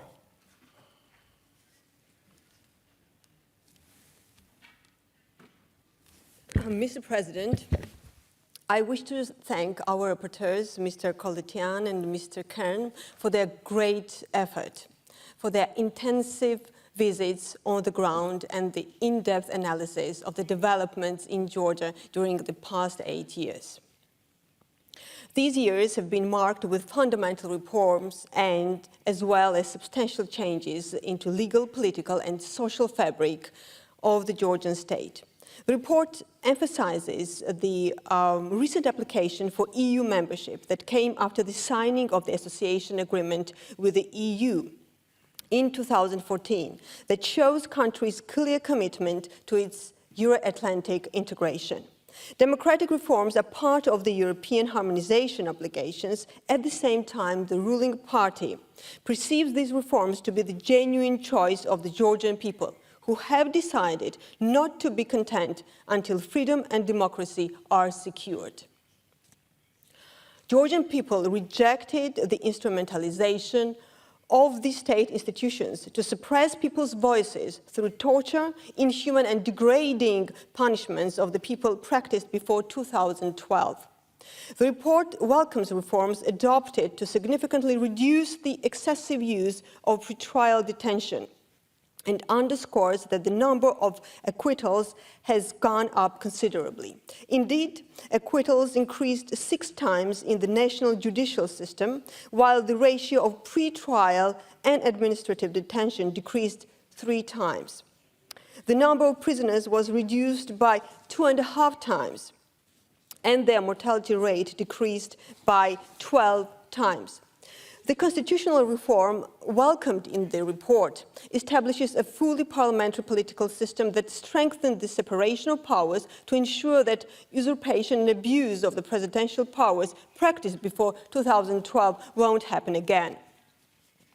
By abolishing the state suppression mechanism, other areas underscored in the report also progressed, including media freedom and pluralism, implementation of the Istanbul Convention, electoral reform, juvenile justice and child rights, as well as the people-centered reconciliation strategy with our brothers and sisters in Abkhazia and Tskhinvali regions. We appreciate that this resolution acknowledges the progress alongside with the recommendations and provides the roadmap for the further steps to be undertaken. Georgia, with her ancient history, today strives for territorial integrity, works for consolidation of democracy, whilst Russian troops occupy our regions of Abkhazia and Tskhinvali, and Russian destructive soft power through hybrid methods attempts to destabilize the political environment in the country. The Council of Europe has empowered the confidence of our people by acknowledging the small wins and even some big wins in the reform process. This encouragement is so much needed on Georgia's European pathway that has no alternative. Thank you very much. Thank you very much, Tamar. Prochain orateur est Monsieur Frédéric Reiss de la France. Vous avez la parole, Monsieur Reiss.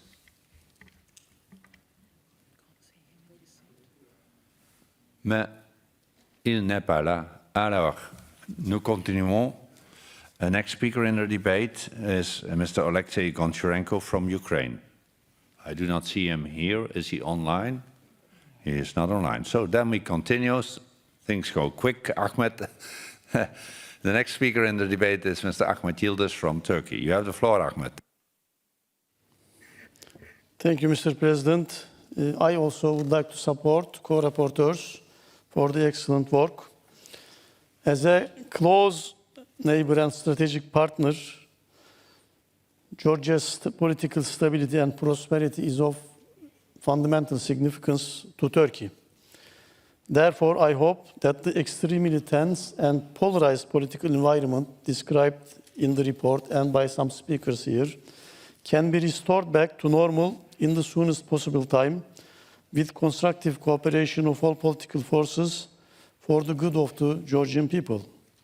As does the Assembly, Turkey's support for the territorial integrity of Georgia also remains steadfast.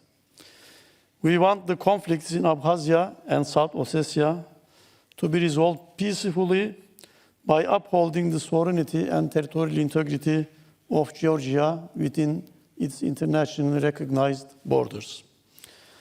We believe that Georgia and the Georgian people as a whole has the political will and capability to address all the issues raised in the report.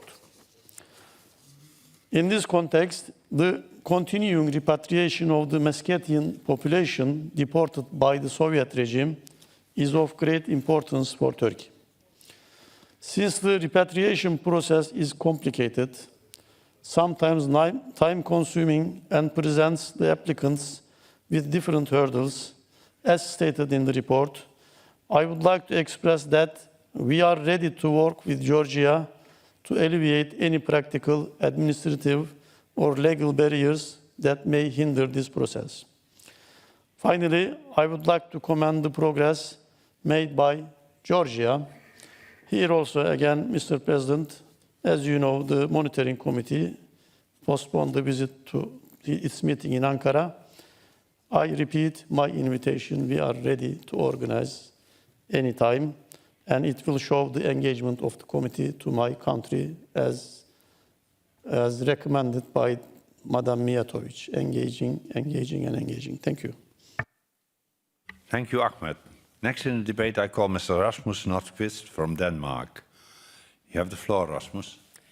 Thank you very much. And first of all, congratulations to the two co-rapporteurs on a very good report. It's actually interesting reading, and that's always good when you have reports like this, that you turn pages with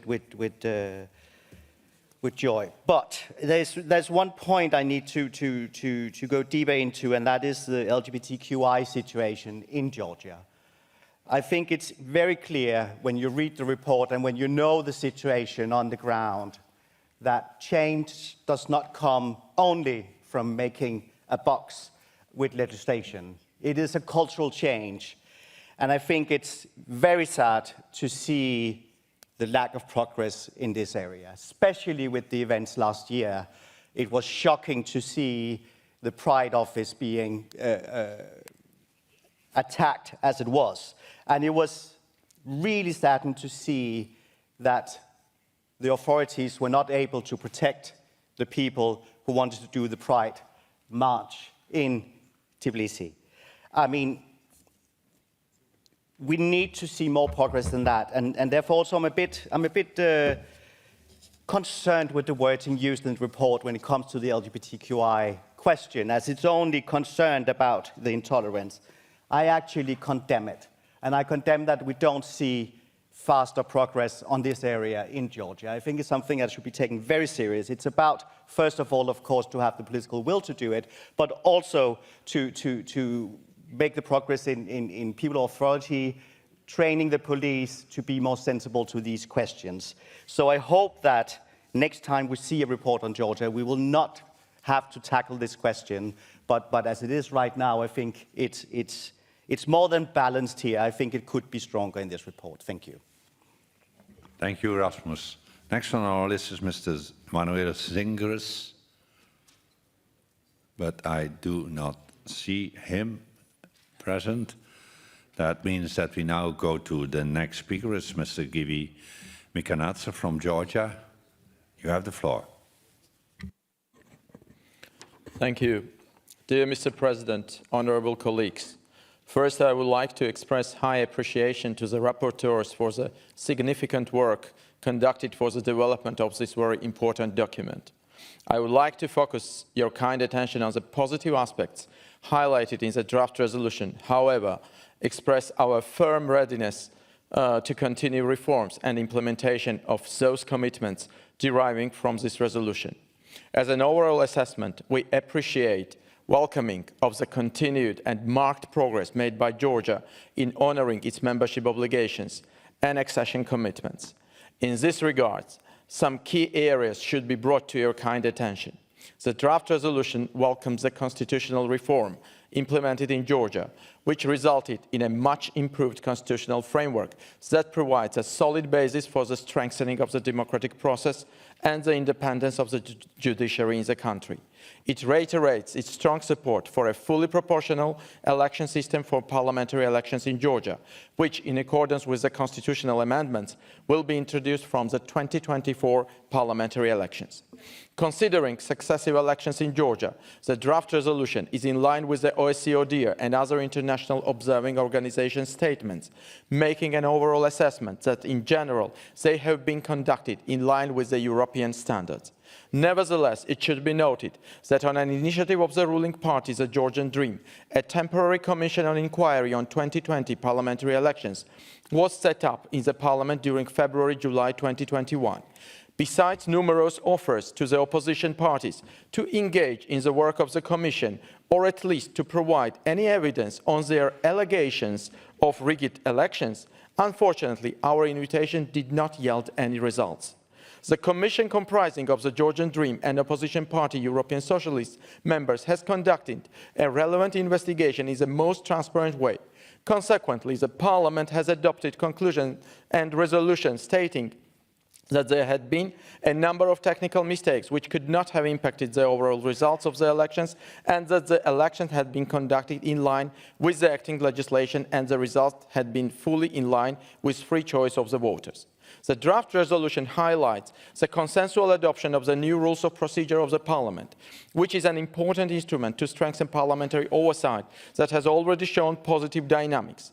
Ministerial hour, interpellation, other oversight mechanisms have been introduced with the new rules of procedure, all of which have been since effectively put into practice by the Parliament.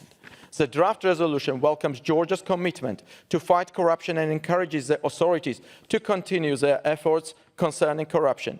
In accordance with the Global Corruption Index 2021, developed by the world-leading analytical center, Swiss organization, Global Risk Profile, Georgia has improved in the overall ranking by 9 positions and occupies 41st position among 190 countries and has better corruption-free results than 9 member countries of the EU and NATO.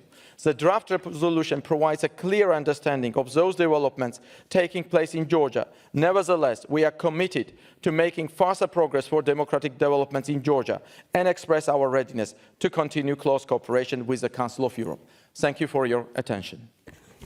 Thank you, Givi. Next on our list is Mr. Levan Yosseliani. And you have the floor, Levan.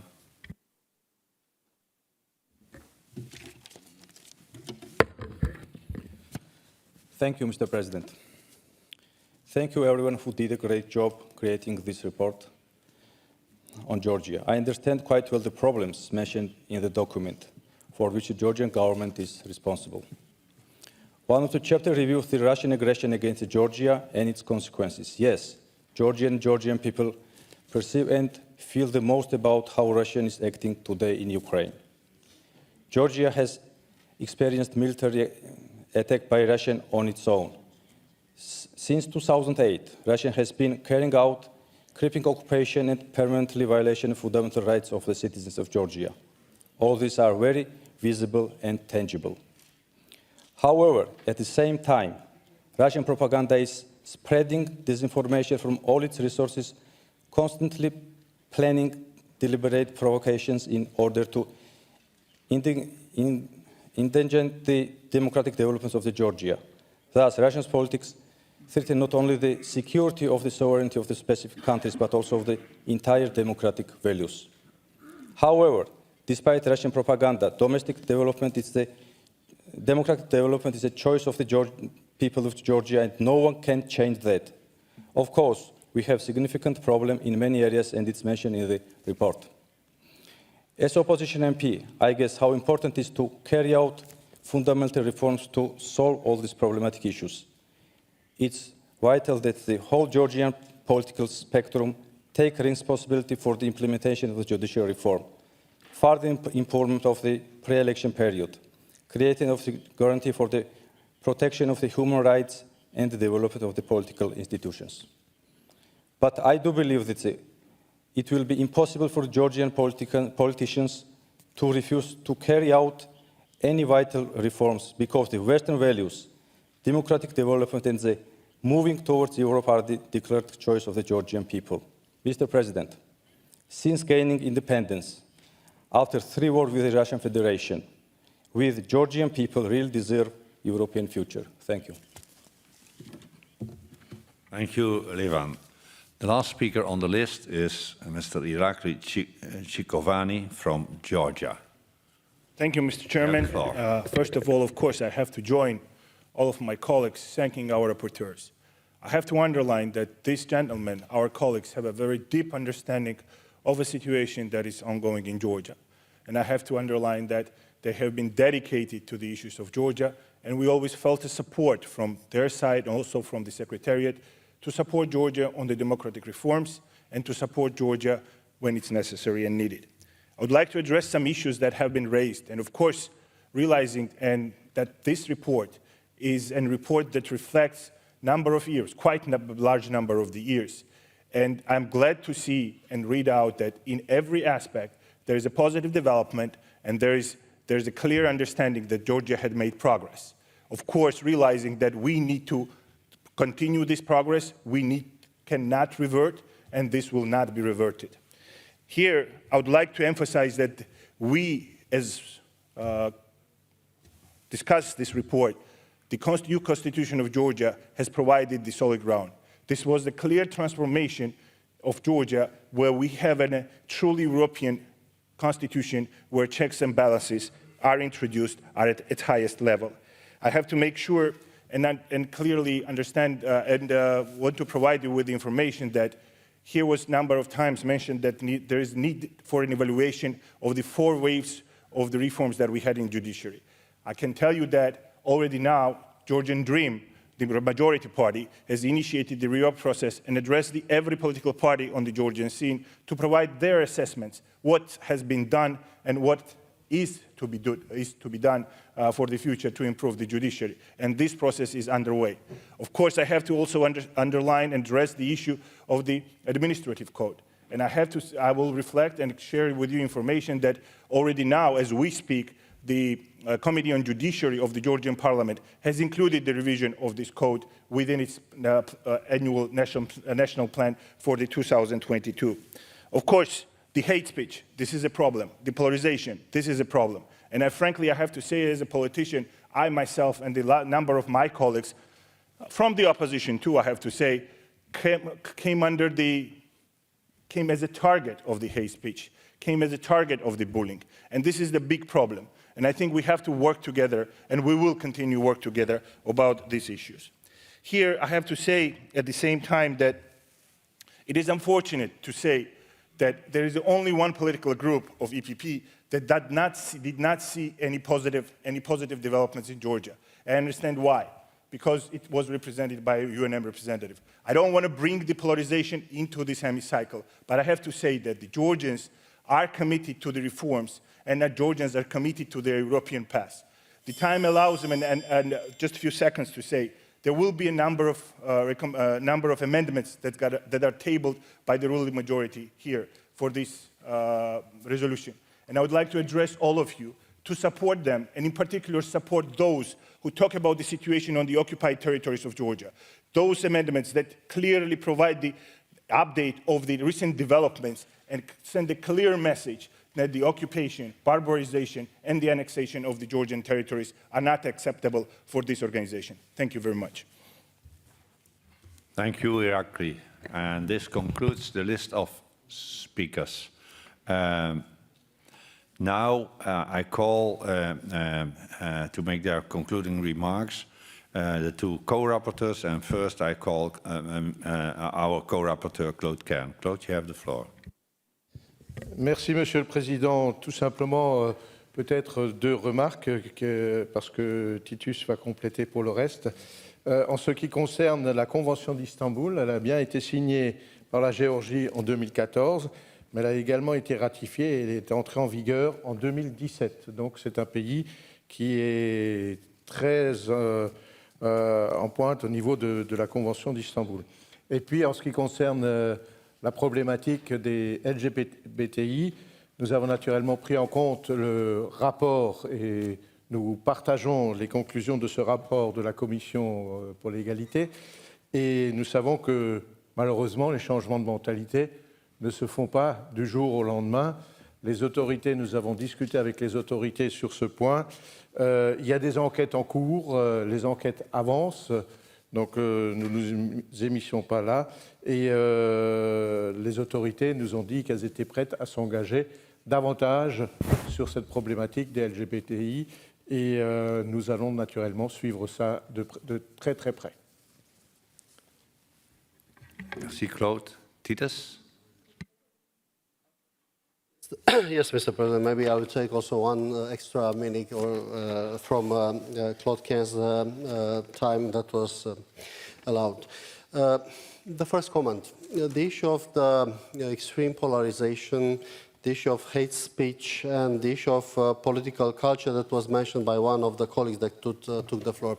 It's true that during the years, these remain the key challenge. And from this challenge, there were several negative consequences, extremely negative consequences. And I can testify the fact that during the years, several rapporteurs of this assembly, including us, we saw different cases, things happening, different individual cases, criminal investigations, detentions, and so on. They were extremely, let's say, debated, and this happened, I must be objective, during the years, during different governments, during different political and ideological horizons.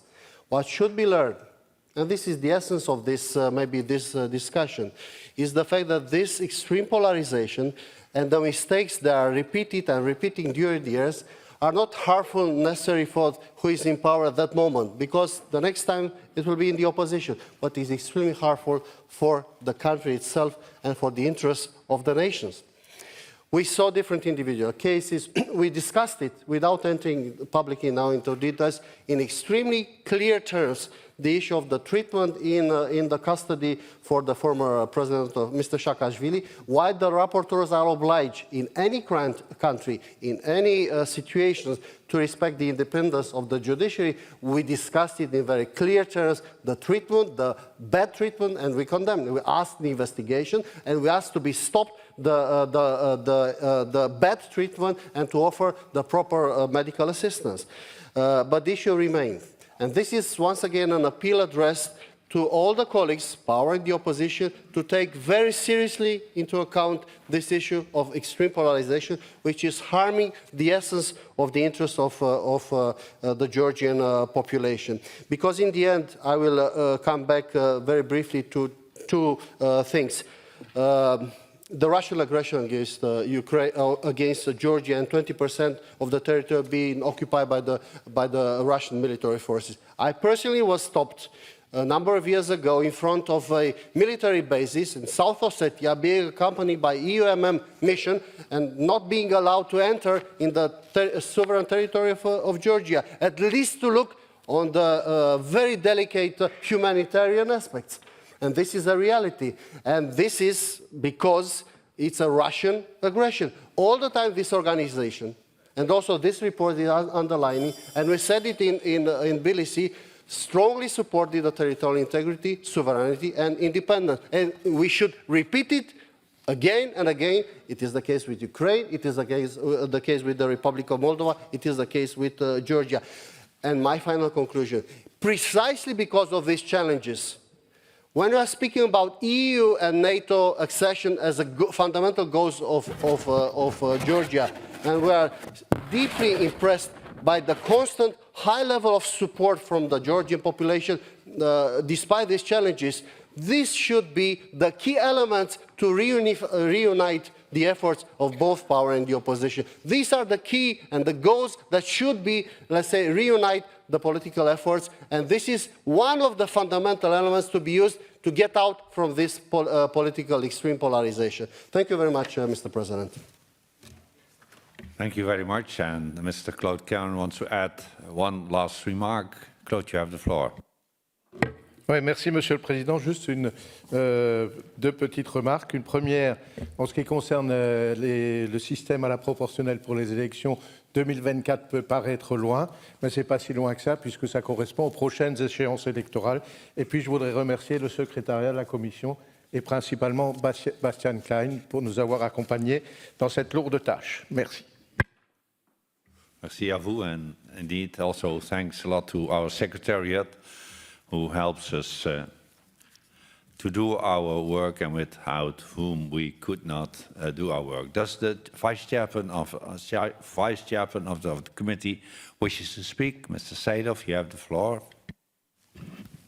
Thank you very much, Mr. President, dear colleagues. The rapporteurs have presented us with an extensive report on the honouring of obligations and commitments by Georgia. As they have said, this report is a fruit of several years of hard work, multiple visits, and, as they mentioned, countless meetings with all parts of the Georgian society. On behalf of the committee, I want to congratulate them with this report and thank them for their hard work and commitment. As the rapporteur have highlighted, the report is based on a well-established dialogue and reflects the long-standing and constructive relationship between the Georgian authorities and delegation on the one hand, and the monitoring committee and its rapporteurs on the other. This dialogue and the constructive and cordial relationships are a good example of what our monitoring procedures are and should be all about. On behalf of the committee, I would therefore like to thank the Georgian delegation and authorities for this cooperation, their availability and their ever-present willingness to engage with us.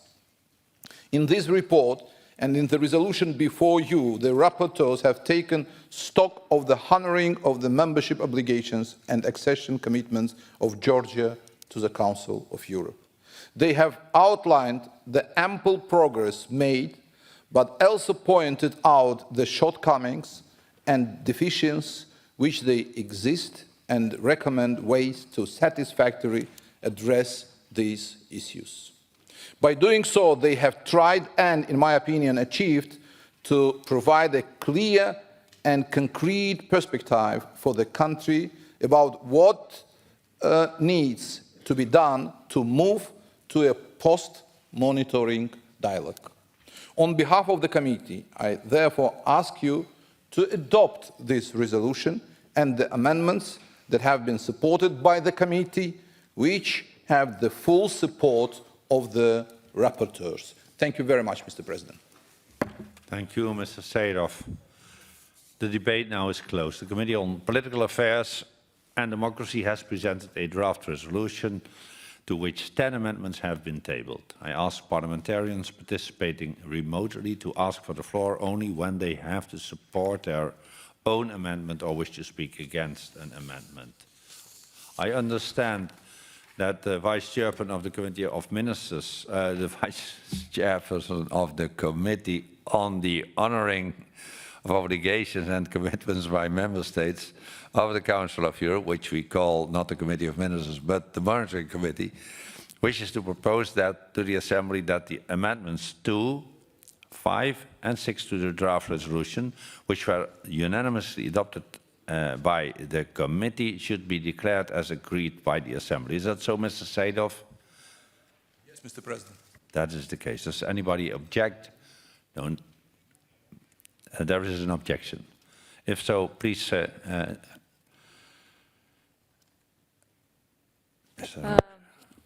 Mr. President, so I have to just make objection about the amendment second.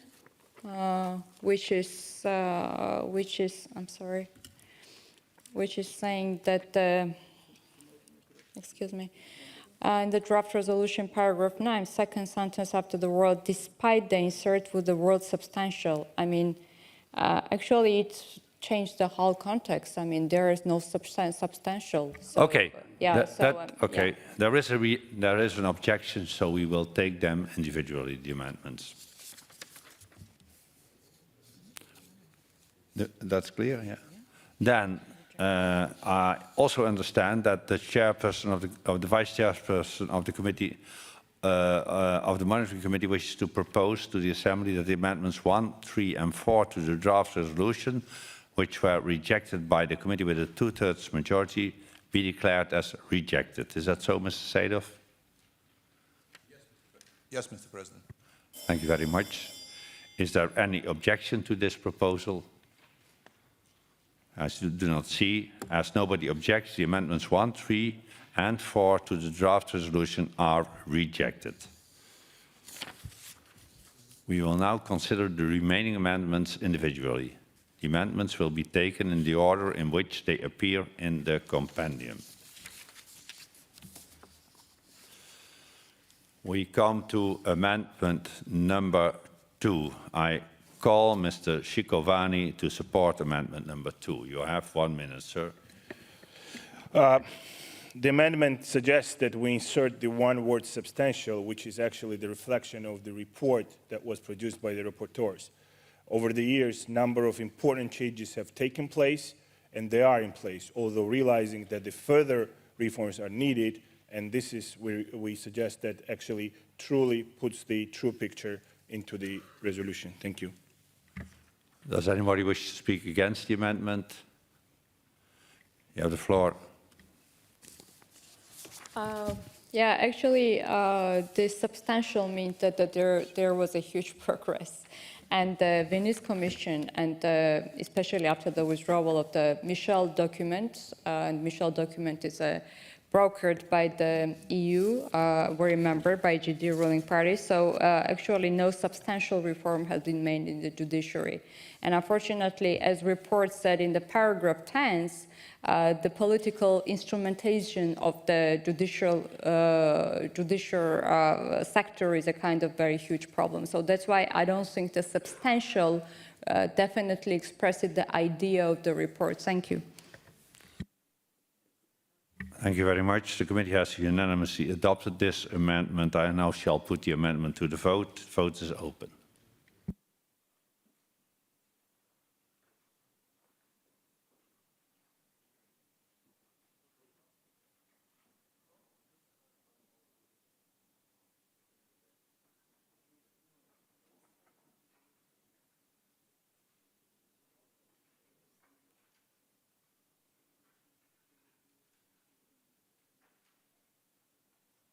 The vote is closed. Can we see the results?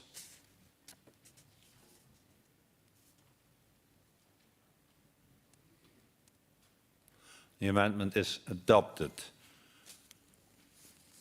I now call Mr. Schikovani to support amendment number 5. This is pretty much the same issue. It talks about the further. Mr. Rapporteur, a point of order. Yes, point of order. If my understanding is good, the only challenge was related to Amendment 2, not to Amendments 5 and 6. So in this case, we should consider that they were approved unanimously by the committee and, of course, by the plenary.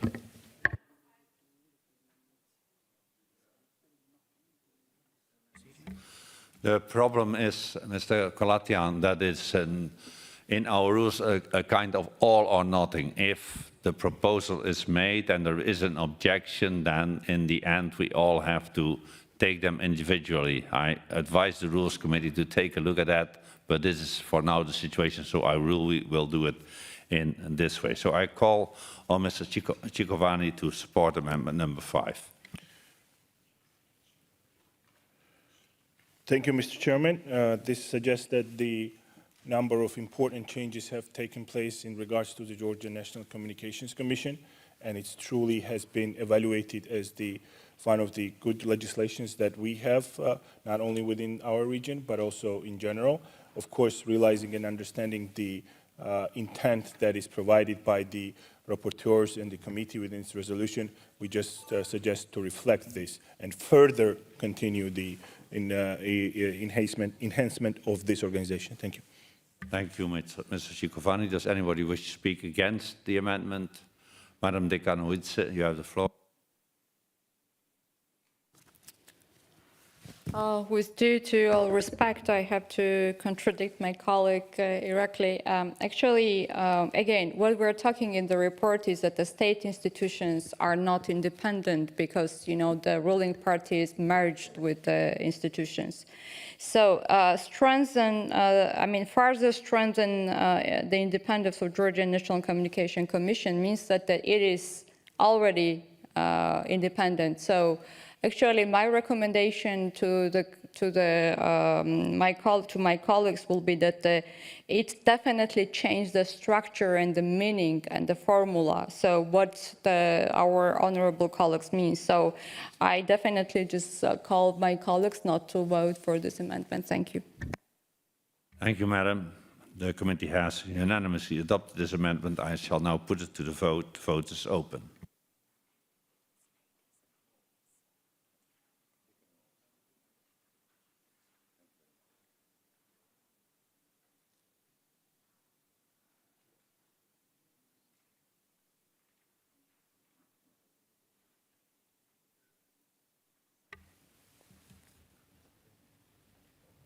The vote is closed. Can we see the results?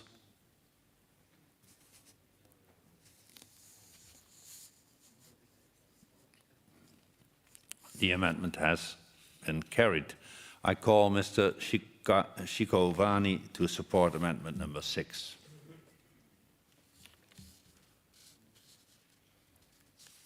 Well, I think my pro argument and the next con argument will be pretty much the same. So I would invite my colleague from UNM to just name 3 good things that happened since 2012 in Georgia, and I might agree with her. But the same thing here. It's the broadcaster. A lot of things have been done. We acknowledge that furthermore should be done, and we will continue with that. And it's just the acknowledgement of the actual fact. Thank you. Does anybody wish to speak against the amendment? Madam Dekanovice. Well, I can name a lot of things, but it's not about that right now. It's about the amendment. So actually the same formula as I had before. It's about the strengthening further means that it's already have some kind of independence. So actually the recent appointment of the board, head of the board, definitely, and probably it's not in the report, but definitely, you know, just Georgian population deserves better. Thank you. Thank you. The committee has unanimously adopted the amendment. I shall now put the amendment to the vote. The vote is open.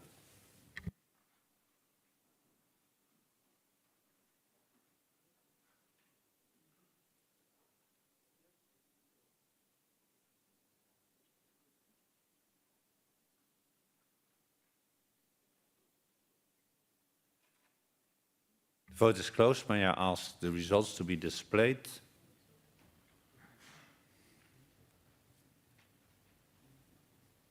The amendment is carried. I now call Mr. Ciccovanni to support amendment number 7.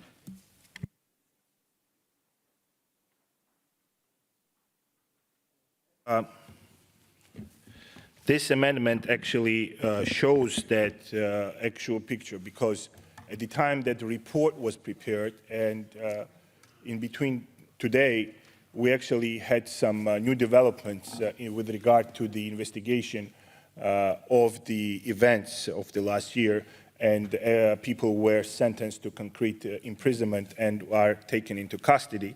So that is why we would like to reflect that there is an ongoing process that has its own results. It has its own results, but nevertheless understanding that there needs to be a proper address further on. Thank you. Thank you very much. Does anybody wish to speak against the amendment? Mr. Nordqvist. Yes, I must just say that I think it's very positively balanced already, as it is in the recommendation. To put in this yet implies that we see already a new development, and I have to see it before I believe it, so I think we should keep it as it is in the report. The committee, what's the opinion of the committee? Mr. President, this amendment adopted with a large majority, 22 in favor with 1 against. Thank you very much. With the large majority adopted, I shall now put the amendment to the vote. The vote is open.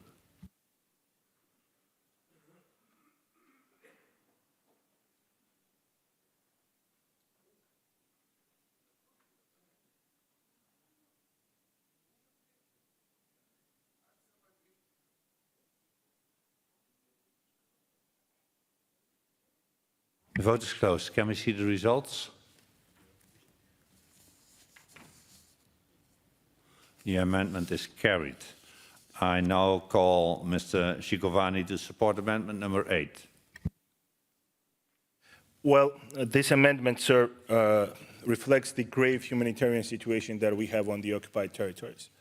And although there is no active combat ongoing, but we have daily intimidations, we have daily cases where people are kidnapped, where people are taken away from their houses, and they're deprived of their essential human rights. So that's why we need to include this in order to reflect the situation on the occupied territories, human rights-wise, on the occupied territories of Georgia.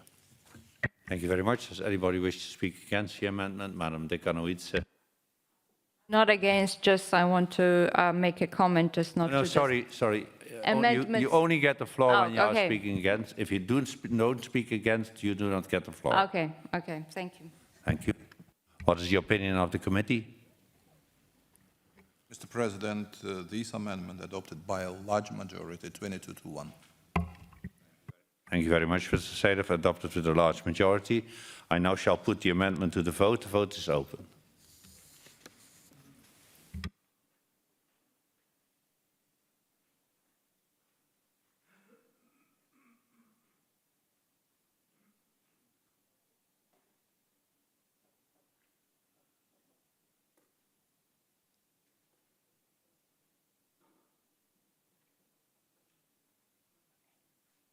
The vote is closed. Can we see the results?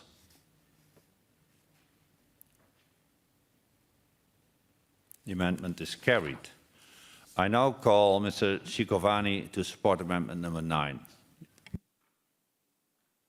Mr. Chairman, dear colleagues, the amendment actually acknowledges one of the most historical developments that we had in regards to the occupied territories of Georgia, and this is the ruling of the Grand Chamber of the European Court of Human Rights, where it has clearly attested that the effective control on the occupied territories of Georgia is conducted by the Russian Federation, and of course it supports the Georgian government's peaceful policy, and also it calls upon the Russian Federation to adhere to the international agreement that was reached on ceasefires. Thank you.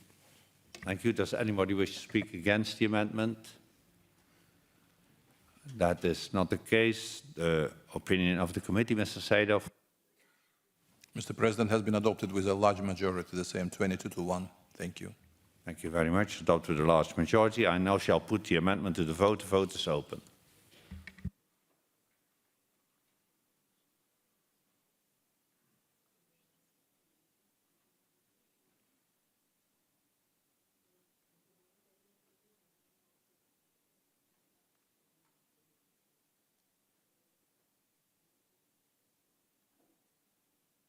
The vote is closed. May I have the results be displayed?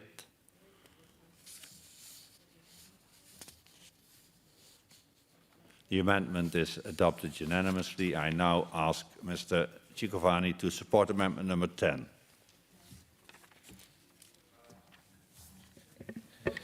here in this amendment, we reflect on the so-called elections that have taken place on the occupied territories, which have absolutely no legal basis, no moral basis, and no consequences whatsoever. In addition to that, we also reflect the so-called referendum issues that is sounded here and there from so-called officials on the occupied territories. So we just need to make sure that the Assembly clearly sends a message of the condemnation and unacceptability of this matter. Thank you. Thank you. Does anybody wish to speak against this amendment? I do not see any. What is the opinion of the committee, Mr. Seidov? By a large majority, Mr. President, 22 to 1. Thank you. Thank you very much. I now shall put the amendment to the vote. The vote is open.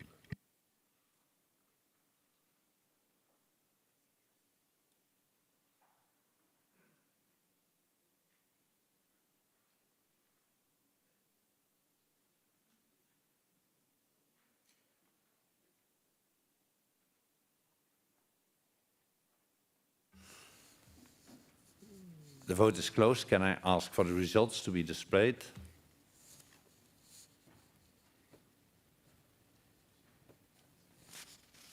The amendment is carried unanimously. We will now proceed to the vote on the draft resolution contained in document 15497 as amended. The vote is open.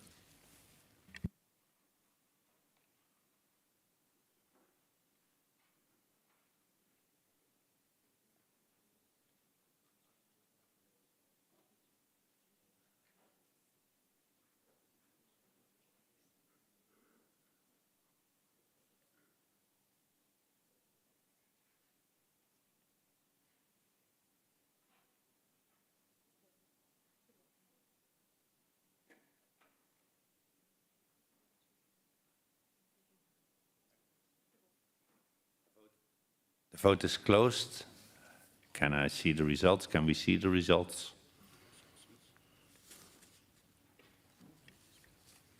The resolution is adopted unanimously. Congratulations.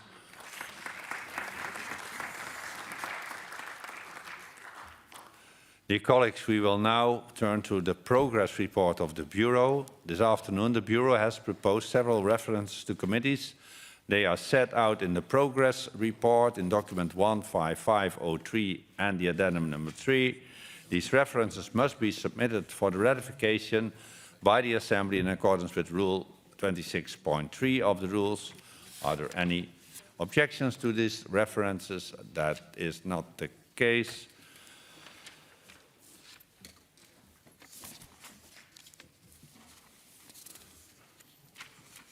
Then the references to the committees proposed by the Bureau are ratified. Changes at this meeting today, the Bureau considered the changes proposed in the membership of committees. Are the proposed changes in the membership of the Assembly's committees agreed to? They are agreed to. Dear colleagues, we have now come to the end of our business. I would like to thank all members of the Assembly, particularly the rapporteurs, the chairpersons of committees for their hard work during this part session. I also would like to thank all the vice presidents who have assisted me in presiding over sittings this week. They are Mr. John Howell, Mr. Armin Laschet, Madam Ria Oomen-Ruijten, Madam Inge Schouw, Madam Nicole Triest, Madam Maya Vukovic, and Mr. Ahmed Yildiz. In addition, I would like to thank the staff and the interpreters, both permanently and temporary, who have worked hard to make the part session a success. And also I would like to thank the technicians. I would especially salute one of our distinguished interpreters who is retiring after almost, listen well, after almost 4 decades of activity. Jan Krotky is this distinctive and warm voice that has accompanied many of us in our sessions and committee meetings for so many years. Jan, we thank you very much and we wish you a happy retirement. It is also the last day of the Swiss Secretary of the Delegation, Danielle, after 2 decades. So we also want to thank him very much. The third part session of 2022 will be held from 20 to 24th June 2022 here in Strasbourg. I declare the second part of this session of the Parliamentary Assembly of the Council of Europe closed.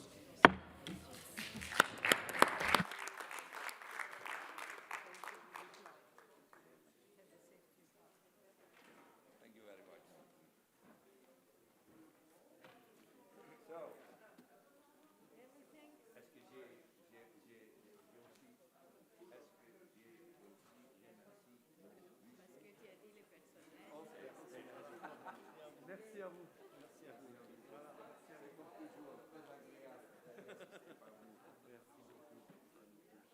vous.